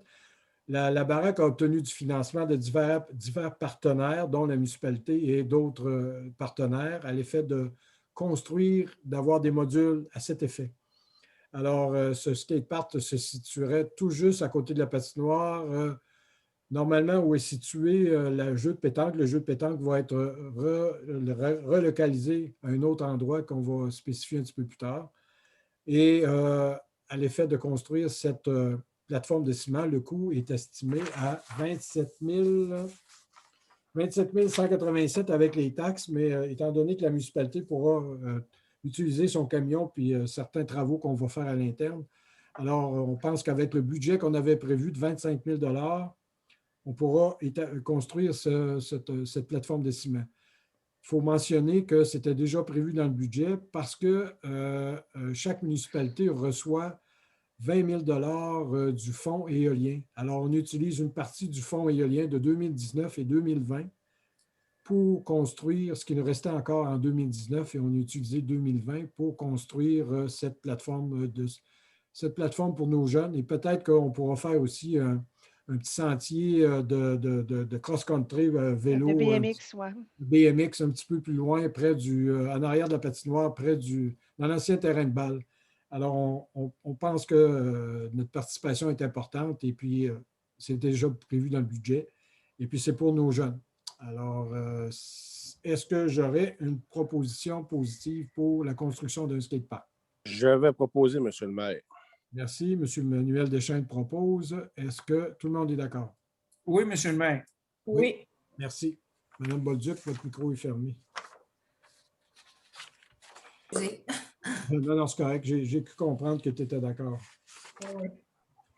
Est-ce que maintenant, demande de désignation à titre de célébrant pour un mariage civil, une union civile, bien, c'est ça, il faut proposer à l'effet que proposer à l'État civil que le maire puisse célébrer, et j'ai eu une demande dans ce sens. Alors, jusqu'à la fin de mon mandat, je pourrais célébrer des mariages civils ou unions civiles. J'ai déjà fait cette occasion-là en 2017, je renouvelle la situation. Je renouvelle ce mandat-là. Alors, si vous êtes d'accord, on aura une proposition à faire parvenir à l'effet que je pourrais célébrer un mariage civil ou une union civile jusqu'au 7 novembre 2021. Oui, monsieur le maire, je vais le proposer. Merci bien. Tout le monde est d'accord? Oui. Merci. Ensuite, embauche d'un étudiant en cours d'été. On avait lancé l'invitation pour 2 postes qui font partie de Emploi Été Canada. Et nous avons eu une personne, un étudiant, M. Émeric Gauthier, au poste d'étudiant pour l'été. Alors, il détermine, je pense que dans Emploi Canada, il y a des conditions particulières de salaire et tout qu'on va respecter. Alors, il commencerait suite après ses études, il est au secondaire pour terminer la fin d'août. Est-ce qu'il y a eu un processus aussi d'entrevue et pour envisager ou regarder les tâches qu'il y aura à accomplir et aussi analyser le potentiel de notre monsieur Émeric pour les travaux qu'il y aura à faire? Alors, c'est accepté par les travaux publics et la direction générale qui fait une recommandation d'engager M. Gauthier au poste d'étudiant. Est-ce que tout le monde est d'accord? Oui. Oui. Proposé. Merci. Oui. Merci, Emmanuel. Alors, j'en serais rendu à la résolution. Je vais vous la lire par rapport à cette résolution des 217 enfants sur le site de l'ancien pensionnat. Alors, considérant la découverte des restes de 215 enfants sur le site d'un ancien pensionnat autochtone à Kamloops, en Colombie-Britannique, considérant les mauvais traitements infligés aux Autochtones dans les pensionnats partout au Canada, décrits par de nombreux rapports de la commission d'enquête, considérant le devoir de tous les gouvernements, quel que soit le niveau, d'œuvrer à l'amélioration des relations et au bien-être de toutes les communautés, considérant l'obligation des gouvernements, quel que soit le niveau, de faire la lumière sur notre histoire, d'assumer le devoir de mémoire et d'honorer les victimes. Alors, la municipalité exprime sa profonde tristesse à la suite de la découverte des restes de 215 enfants sur le site d'un ancien pensionnat autochtone à Kamloops, en Colombie-Britannique. La municipalité salue l'annonce du gouvernement du Québec de faire la lumière sur l'éventuel cas semblable au Québec. Et aussi, la municipalité exprime sa solidarité avec 11 nations autochtones du Québec et renouvelle sa volonté de favoriser les relations harmonieuses entre les communautés et l'épanouissement de tous les citoyens. Je pense que c'est tout simplement de bonne guerre, c'est-à-dire que c'est tout à fait naturel que je pense qu'une municipalité puisse prévoir une résolution en ce sens, justement pour éviter que ça puisse se reproduire. Et puis connaître vraiment aussi s'il existe encore d'autres cas ailleurs au Québec ou ailleurs au Canada. Alors, est-ce que j'ai un proposeur à l'effet d'exprimer publiquement les considérants et la proposition que je fais au nom de la municipalité? Proposé, M. le maire. Alors, j'ai M. Mario Desmel qui propose. Tout le monde est d'accord? Oui. Oui. Merci bien. Je n'ai pas besoin d'aller plus loin. Vous connaissez le dossier, en fait, ça a été publicisé amplement.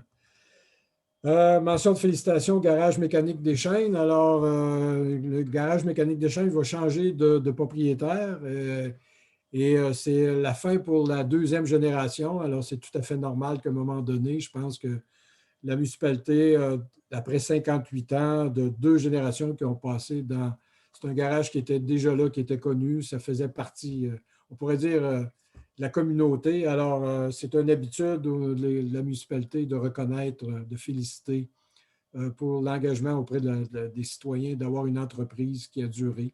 Et puis qu'on espère, puis qu'on est certain maintenant qu'il va y avoir une continuité avec un autre propriétaire, mais on voulait faire quand même une motion de félicitations pour les 58 ans d'entreprise au niveau de la municipalité.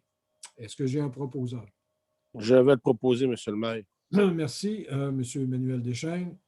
Tout le monde est d'accord? Oui. Tout à fait, oui. Merci bien.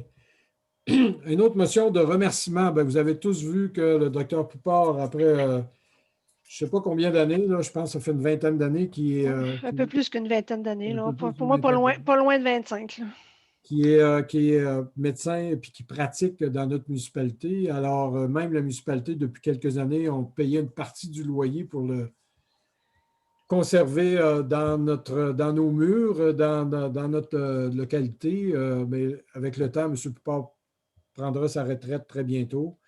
Alors, on respecte sa décision de se diriger, que les patients auront maintenant la liberté l'obligation ou la liberté de se rendre à la coop santé à Baie-Saint-Paul. Alors, on remercie quand même M. Poupard des 25 années presque de services rendus encore là à la population ici sur le territoire. Et on mentionne qu'il y aura quand même un local, on pourra voir par la suite, mais il y aura quand même un local pour des activités qu'on pourrait appeler de santé dans la nouvelle bâtisse qui a été acquise par le pharmacien, j'oublie son nom déjà, voyons. David Villeneuve. David Villeneuve. David Villeneuve. Alors, M. Villeneuve-David pourra vous expliquer un peu c'est quoi ces projets par rapport à ce local-là. Mais entre-temps, nous, notre motion de remerciement, c'est remercier très chaleureusement le docteur Poupard d'avoir passé 25 ans sur notre territoire. Est-ce que j'ai un proposeur, s'il vous plaît? Je vais proposer, M. le maire. Merci, Mme Tremblay. Propose, Diane. Est-ce que tout le monde est d'accord? Oui. Ouais. Merci. Oui. J'imagine qu'il doit y avoir aussi mis au monde plusieurs de personnes dans Charlevoix. Non, mais il n'accouchait pas, M. le Il maire. n'accouchait pas? Ah, bon. C'était pas un gynécologue ou c'était pas un médecin familial pour les accouchements. Bon. Non, effectivement. Je n'étais pas ici, fait que je ne pouvais pas le savoir. Merci. Demande de don. Alors, les archives régionales de Charlevoix nous demandent un don pour pouvoir, étant donné qu'il y avait des activités normalement à cause de la COVID, ça n'a pas eu lieu. Puis, étant donné qu'on doit mettre des efforts pour conserver vraiment qu'est-ce qu'on a aussi de mémoire avec notre patrimoine, autant le patrimoine écrit ou le patrimoine d'objets particuliers, soit de famille ou d'entreprise ou de municipalité. Alors, le centre d'archives nous demande 500 $. Est-ce que ça peut convenir aux membres du conseil? Est-ce que j'ai un proposeur? On va faire la proposition pour les deux en même temps. Pour les deux? OK, pas de problème. La paroisse Saint-François d'Assise nous demande une aide parce que pour l'entretien du cimetière, étant donné que les coûts sont plus élevés que les années passées, ça a presque doublé. Alors, le conseil municipal juge l'importance du cimetière par rapport au paysage et d'autant plus qu'il est situé près de la halte, qui est très visible et tout. Je pense que pour cette année, la municipalité est d'accord à accorder 1 000 $ à la paroisse Saint-François d'Assise pour l'entretien du cimetière pour l'été. Alors, est-ce que j'ai un proposeur pour les deux demandes de dons? Je vais proposer, M. le maire. J'ai M. Deschênes qui propose. Manuel, est-ce que tout le monde est d'accord? Oui. Oui. Merci. Alors, la représentation, je ne sais pas si les membres du conseil en ont. J'ai simplement assisté par visioconférence à l'Assemblée générale du réseau Biblio. Alors, ils nous ont fait part des réalisations 2020-2021 et des projets 2021-2022. Alors, c'est ce que j'ai fait par rapport à ça. Comme représentation, ben oui, Diane fait partie du conseil d'administration et représente la municipalité au conseil d'administration de la bibliothèque. Merci, Diane. Moi, M. le maire, j'aurais peut-être une invitation à faire à la population par rapport aux fleurons. Il y aura quand même en tout cas, là, j'ai une personne, qui est Manon Paquin, qui est avec moi sur le comité, parce qu'on est juste deux, là. J'essaie de former un comité. Et pour avoir aussi des gens bénévoles pour venir faire soit du désherbage, venir embellir notre village. Alors, si les gens veulent bien, en tout cas, venir nous aider, tout ça, participer, en tout cas, dans tout ce qu'il y a à développer ici dans l'embellissement. Alors, j'aimerais ça que les gens puissent, en tout cas, soit s'inscrire, donner leur nom à la municipalité, puis moi, je communiquerai avec eux autres pour essayer de voir les périodes où on pourrait aller faire du désherbage, parce que plus on est de personnes pour faire du désherbage, tout ça, puis améliorer notre village au niveau de l'embellissement, ben plus ça sera très beau dans notre beau village. Tu lances l'invitation, autrement dit. Oui, je lance l'invitation à la population. Là, il y a quand même 20 personnes, je pense, là. Fait que c'est le moment d'en profiter. Ce qu'on pourrait faire aussi, c'est peut-être préparer, ces gens-là peuvent aider à préparer des concours, donner des choses pour embellir. C'est ça, hein? Je pense que c'est... Oui, embellir tout ça. Je veux dire, il y a des choses, il va y avoir beaucoup de choses à faire quand même, là. En fait, on est tout nouveau dans les fleurons. Alors, c'est un début, puis je prétends, moi, que ça va prendre de l'ampleur avec le temps. Les gens vont s'intéresser de plus en plus à fleurir notre village. Oui, c'est ça. Mais là, il y a Manon Paquin qui m'aide là, et puis qui en fait quand même, je veux dire, elle a une belle expertise aussi, Manon. Fait que c'est encourageant. Bravo, merci. J'en serais rendu maintenant aux questions de l'Assemblée. Alors, ce que je vais faire, je vais d'abord répondre à des questions que vous avez, mais moi, le comité de Fleuves et Montagnes, je vais répondre à vos 7 questions que vous m'avez demandées par la suite. Alors, est-ce que j'ai des questions par rapport à l'Assemblée de ce soir ou d'autres questions qui pourraient m'être adressées? Puis si je n'ai pas de réponse, bien, je vais vous les fournir un petit peu plus tard. Monsieur Martin Tremblay qui a une question. Oui, oui, allez-y. Bon, sais-tu... Ben, il y a une journaliste qui me pose une question. Après, Martin, je vais répondre à ta question. OK. Quand est-ce que la construction du skatepark, puis quand il sera prêt? En fait, le skatepark, la construction va se faire dans les semaines à venir. Et puis, normalement, ben, je ne veux pas dévoiler rien, là, mais je pense que la baraque a prévu faire une annonce officielle avec tout l'équipement et tout au début août. Parce qu'eux, ils ont des activités qui sont prévues, mais la plateforme va être là, mais les modules ne seront pas tous là tout de suite. Puis il y a d'autres activités avant de vraiment lancer l'utilisation du skatepark. Votre participation financière dans ce projet, c'est 25 000. Le projet, il faudrait que là, je vais te reposer, je vais regarder plus, Émilie, parce que je pense que le projet est autour de 35 000 ou 40 000, puis nous, on y va pour 25 000 là-dedans. Là. Mais je vais te confirmer les montants parce que je ne les ai pas tout en mémoire. Bon, M. Tremblay-Martin, allez-y. Oui, bonjour, merci, M. le maire. Je reviens au début, parce que j'avais une question qui m'est revenue concernant la consultation publique. Là. Au domaine de Charlevoix, pour l'agrandissement du secteur V0. Oui. Ouais. Est-ce que les gens qui sont touchés là, par ce changement-là autour, là, qui ont le droit, dans le fond, de demander possiblement un référendum, est-ce qu'ils sont avisés par écrit ou ils sont contactés personnellement ou s'il faut qu'ils suivent les séances du conseil? Ça marche comment? Moi, je vais te répondre. Je pense que c'est public. Est-ce que ce qu'on vient de faire là, on n'avise pas les personnes publiques une après l'autre? C'est normalement dans la loi notre obligation. C'est ce qu'on vient de faire. On vient de faire une consultation, on avise, il y a des avis qui sont donnés. Linda, tu pourras renchérir, mais non, la réponse est non, on n'avise pas les gens particulièrement. Notre obligation, c'est de faire ce qu'on fait ce soir. Mais on sait que quand des projets ne font pas l'unanimité ou des choses comme ça, le bouche à oreille se fait très vite aussi. Là. Mais la loi ne nous demande pas de le faire, puis ce serait très difficile de le faire aussi parce que ça peut concerner beaucoup, beaucoup d'adresses et... En fait, on respecte tout simplement la loi à ce chapitre-là, puis que toutes les municipalités procèdent de cette façon-là. Parfait. Alors, je vais juste éclaircir ça. Maintenant, tu sais, dans les projets de règlement concernant le camping, là, oui. Défense de stationner ou de coucher un peu partout, là. Oui.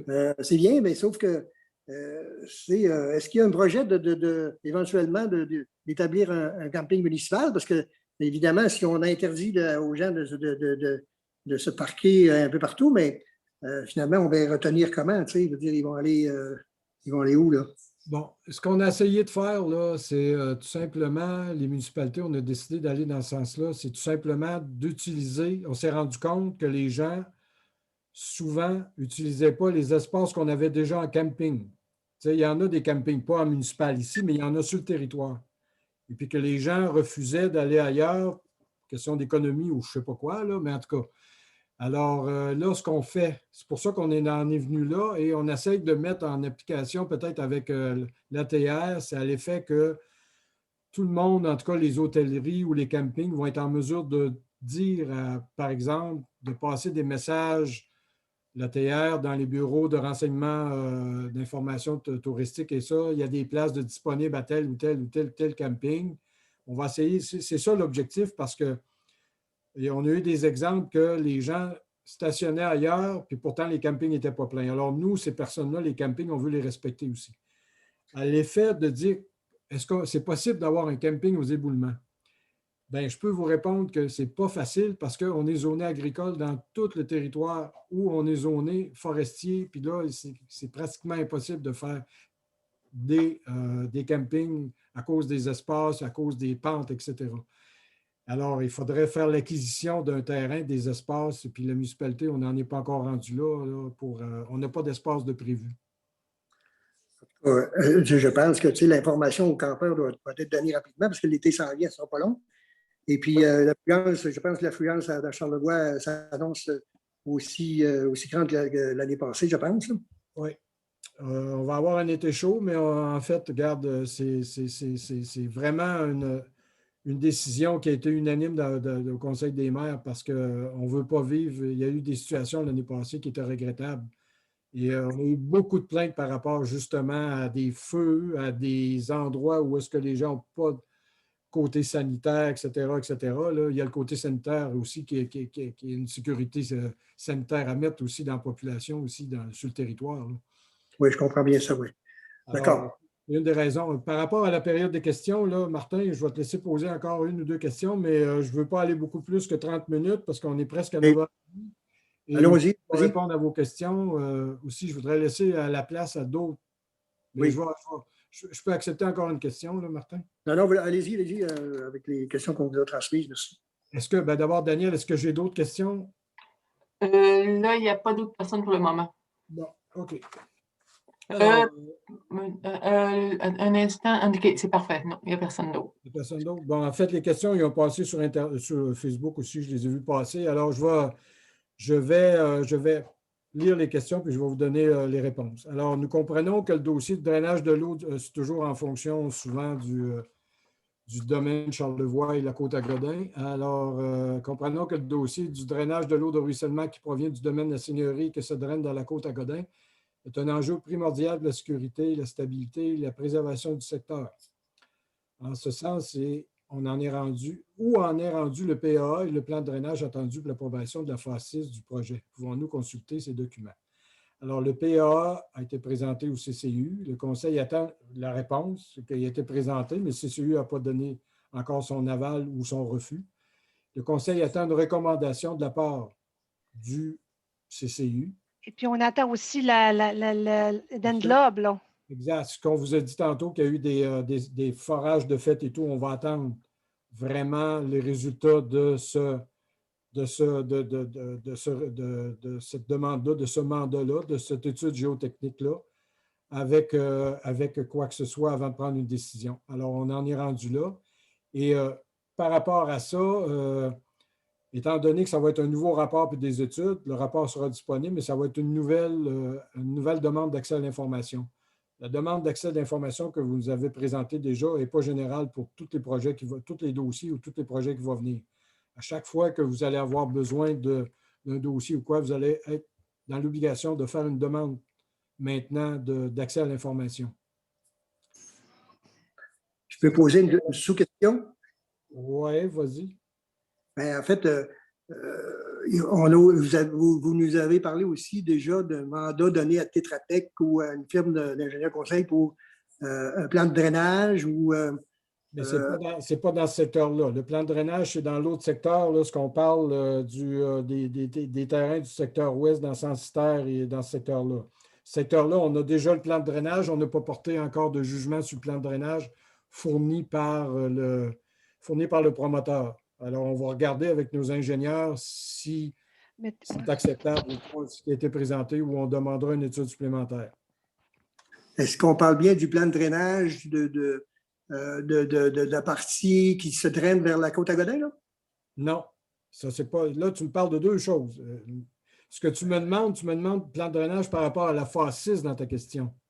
Dans votre question, pardon. La phase 6, l'autre plan de drainage, là, il n'est pas encore finalisé. Là. On est là-dessus.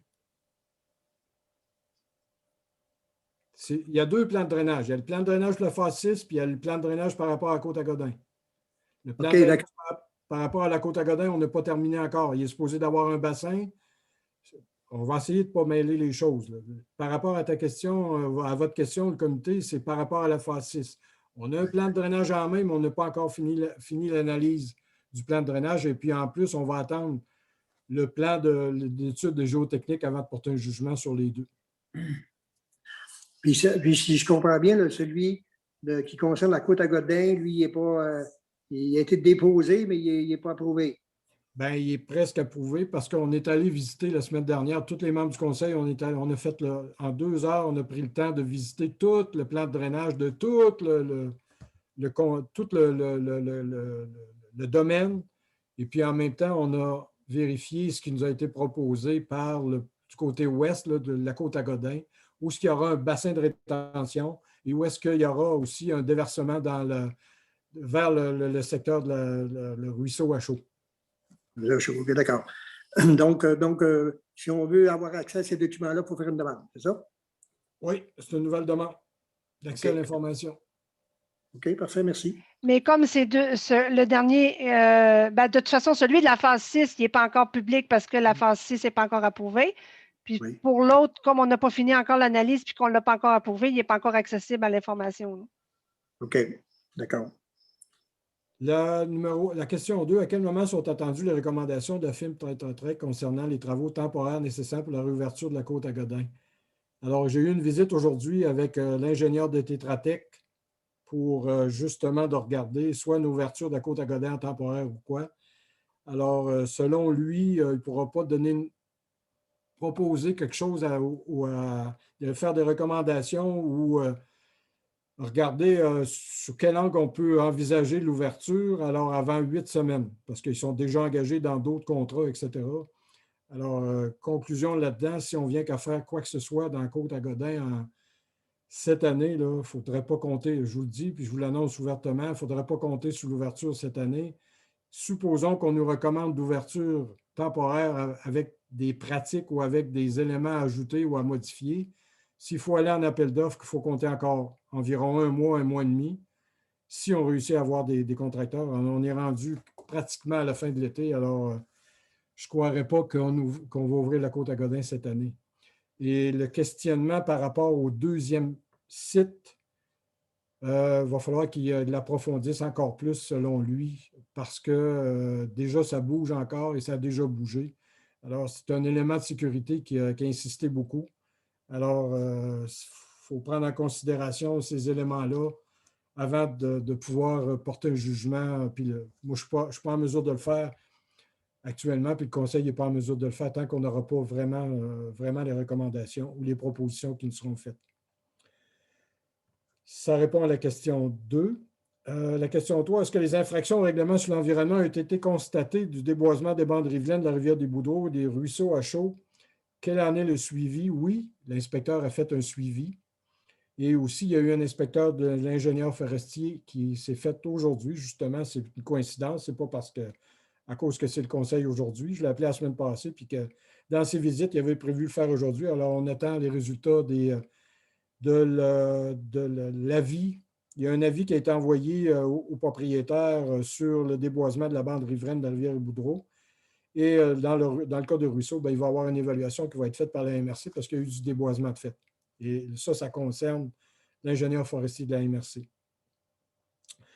Concernant les files d'attente traversées pour l'île aux Coudes, quels moyens entendez-vous pour assurer une circulation normale et sécuritaire cet été à Saint-Joseph-la-Rive? Bien, je souhaite qu'il n'y ait pas trop de débordements, mais ce que j'ai quand même travaillé, je travaille quand même avec la STQ pour essayer d'utiliser plus qu'ils utilisaient déjà les 5 files d'attente sur le quai. Alors, on me dit que normalement, il est obligé d'en garder une quand même de libre pour une question de sécurité pour les camions. Alors ça, il va faire attention à ça.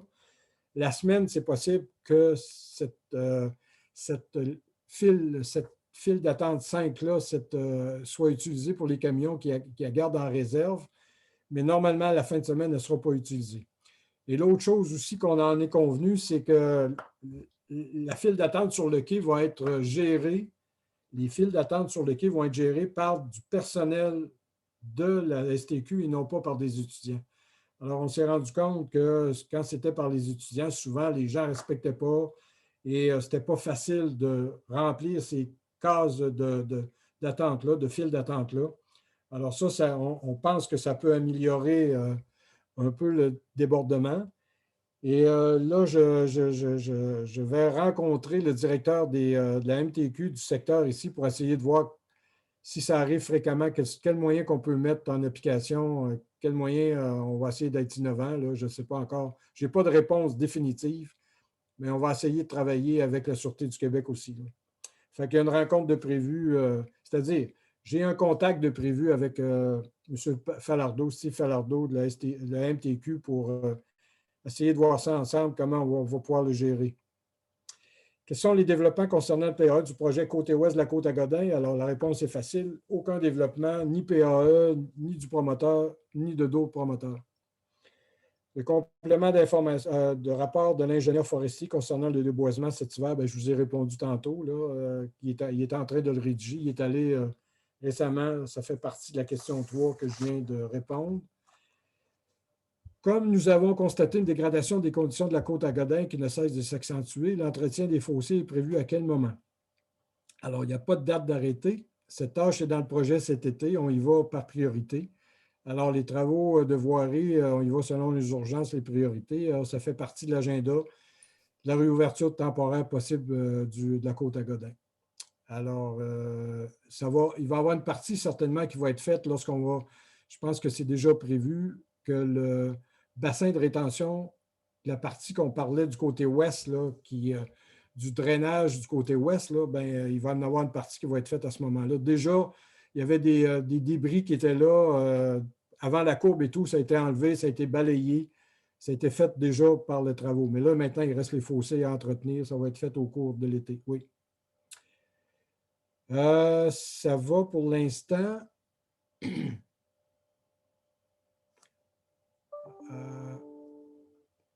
OK. Est-ce que j'ai d'autres questions? J'aurai encore un peu de temps.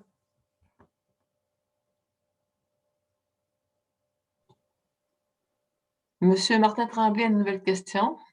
Oui, allez-y, Martin, si je n'ai pas d'autres questions. J'ai un monsieur Pierre Assé qui m'envoie il est sur le chat, mais je vais essayer de répondre, monsieur Pierre. Oui, Martin. Juste pour préciser, le bassin de rétention en question serait du côté ouest de la Côte-à-Godin, si je comprends bien. Il est juste à proximité de la Côte-à-Godin, un peu avant le détour. Ça a l'air, tout le monde pense que c'est une rue qu'il va y avoir là. Tout le monde me dit que c'est quoi la rue qui s'en va vers le développement de la seigneurie. Ce n'est pas une rue, ça va être... c'est confirmé. En fait, tous les membres du conseil ont été allés, on l'a vu, puis on l'a visité. Alors, c'est sur recommandation qui a été d'ajouter ce bassin-là qui va être fait avant d'accepter le lotissement de 4 lots dans ce secteur-là. Là. Ouais. Oui, mais donc le bassin côté est, en arrière de chez M. Généreux. Oui, dans ce secteur-là, oui. Dans le côté est, oui, excuse. Non, dans le côté ouest. En fait, du côté est de la Côte-à-Godin, mais du côté ouest du développement, c'est ça. Oui, c'est dans ce secteur-là. Oui. OK. Quand on remonte, du côté à droite. Oui, quand tu montes, tu vas être à droite, oui. OK, d'accord. Merci. Donc, il y avait là le chat à répondre. OK. OK. Vous avez un commentaire, je vais le garder pour moi, là. Écoutez, c'est votre opinion, puis je la respecte. Faire une facette, puis à mettre en face du cimetière, etc., vous pouvez vous exprimer là-dessus, mais comme ça, la municipalité, les contribuables n'auraient pas à payer. Ben oui. En tout cas, je vous écoute, puis je vous répondrai personnellement si ça vous convient. Est-ce que j'ai d'autres questions? Là, il n'y a pas d'autres questions pour l'instant.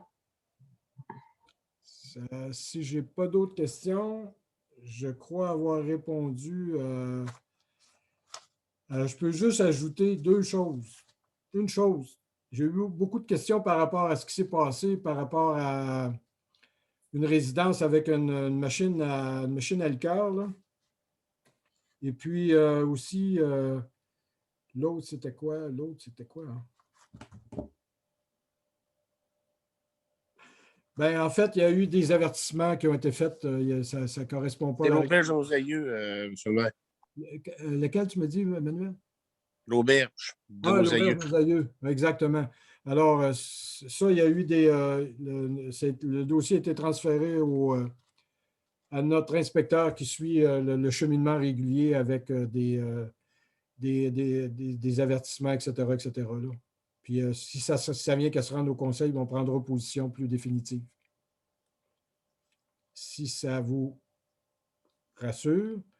Et j'ai une Madame Raymond qui m'avait envoyé un courriel au sujet de chemin de la Seigneurie pour mettre une pancarte cul-de-sac. Là, je pense que vous avez raison. On va travailler ça ensemble avec les travaux publics. Peut-être que c'est possible de mettre vraiment, justement parce que le chemin de la Seigneurie est en cul-de-sac à un moment donné, même s'il est assez long avant de se rendre, il y a beaucoup de gens qui peuvent se rendre et retourner. Alors, oui, effectivement, on va travailler peut-être, probablement pour mettre une pancarte supplémentaire.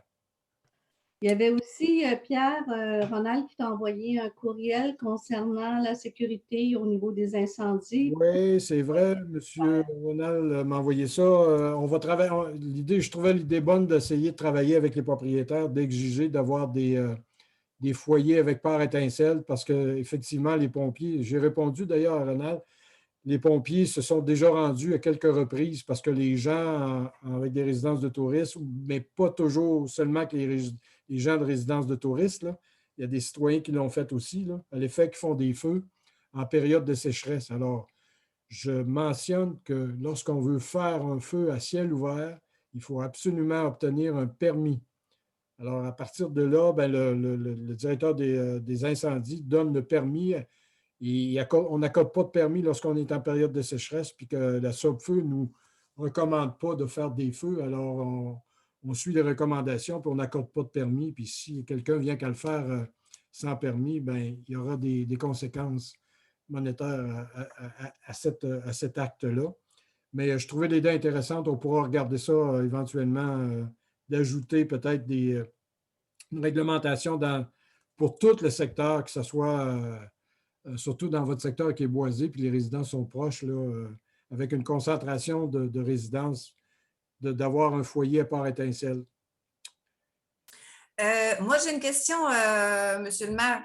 Je veux dire, quand c'est dans une période de sécheresse, les gens, ils font quoi pour le savoir? Parce que c'est sûr, c'est des gens qui font que passer, là. Je veux dire, c'est des touristes, tout ça. Tu peux appeler dans n'importe quel temps le service d'incendie.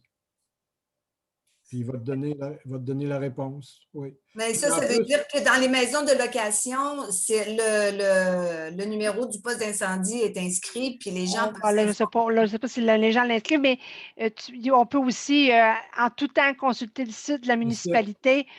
L'indice de feu est toujours en entrant. Il est même pas, on n'a pas besoin de le chercher. En entrant dans le site, l'indice est là. OK, parfait. C'est parce qu'on dirait que les gens, comme j'expliquais, il n'y a pas juste des touristes, là, mais il faut faire attention en période de sécheresse. On demande toujours un permis, c'est tout. Puis là, vous allez avoir la réponse, mais c'est vrai, je partais pour le dire, j'oubliais que notre site Internet est très clair là-dessus.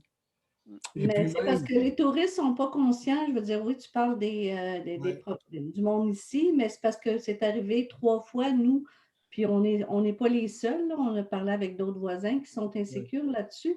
Les gens arrivent, puis je pense qu'il faudrait aussi donner une certaine responsabilité aux propriétaires de maisons touristiques parce qu'il y ait tous des foyers qui soient des foyers couverts.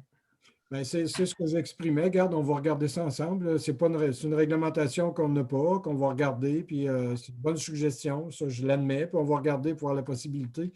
Écoutez, par rapport aux résidences de touristes, là, moi, je vais ailleurs puis j'en prends des résidences de touristes. Puis à chaque fois, souvent, il y a des documents quand on arrive, qu'il y a des obligations, puis il faut lire. Bon, il y a du civisme, puis il y a de la responsabilité, je comprends, du propriétaire, mais il y a de la responsabilité aussi des gens qui le font, là. Tout à fait d'accord. Il faut avoir un certain civisme, tout le monde, là. De toute façon, nous, c'est parce qu'on est tellement proches, puis j'ai l'impression, avec l'été qui s'en vient, Pierre, c'est qu'on va avoir un été qui n'aura pas beaucoup d'eau. Fait que c'est juste qu'il faut faire attention parce qu'une montagne, ça prend vite en feu. C'est plus ça, mais je pense que je vous laisse ça dans les mains. Vous allez être capable de regarder ça. Oui. Mais généralement, on a une bonne coopération des propriétaires. Regarde, je prends juste l'exemple des poubelles. À un moment donné, c'est rare qu'on en voit maintenant des poubelles qui traînent pendant des jours et des jours. En tout cas, ce que j'ai vu, là. Peut-être vous allez me dire qu'il y en a encore, mais il y en a beaucoup moins, en tout cas, ce que je pense. Il n'y a pas encore personne qui m'est revenu là-dessus. Fait qu'on s'adresse aux propriétaires et on essaye de mettre des moyens en commun. Puis tous ces propriétaires-là, ils essayent du mieux possible aussi d'accommoder leur clientèle, mais la clientèle, vous la connaissez, ce n'est pas toujours facile à gérer. C'est ça. C'est des humains.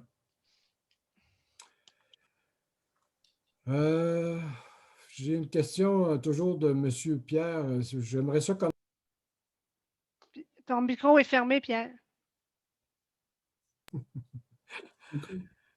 J'aimerais ça connaître votre nom de famille, ou en tout cas, appelez-moi, écoute, je vais répondre à votre question par rapport à la route sur c'est quoi l'idée entre Saint-Joe et Baie-Saint-Paul? C'est un projet il y a une étude d'opportunité. On n'a pas porté de jugement encore là-dessus. On attend cette étude-là, monsieur. Alors, si je n'ai pas d'autres questions, ça vous va? J'ai complété mon temps de questions pratiquement. Non, il n'y a pas d'autres questions pour l'instant. Pas d'autres questions. Alors, vous permettez, il est 10 heures, je vais vous laisser aller vous coucher comme tout le monde, puis profitez de l'été qui s'en vient. N'oubliez pas, on va tomber en zone jaune bientôt, mais je pense qu'il faut encore garder nos distances puis nos masques le plus possible, puis on va passer un bel été tout le monde, puis je vous en souhaite un bel été. On va se revoir au mois de juillet. Là. On a encore le conseil municipal en juillet. N'oubliez pas, on est toujours là. Merci à vous. J'avais proposé la fermeture, M. le maire. Oui, la levée de l'Assemblée. Merci, Emmanuel Deschênes. Propose la levée de l'Assemblée. Alors, bonsoir à tous. Et les membres du conseil, restez là parce qu'on a encore un petit bout de chemin à faire, nous.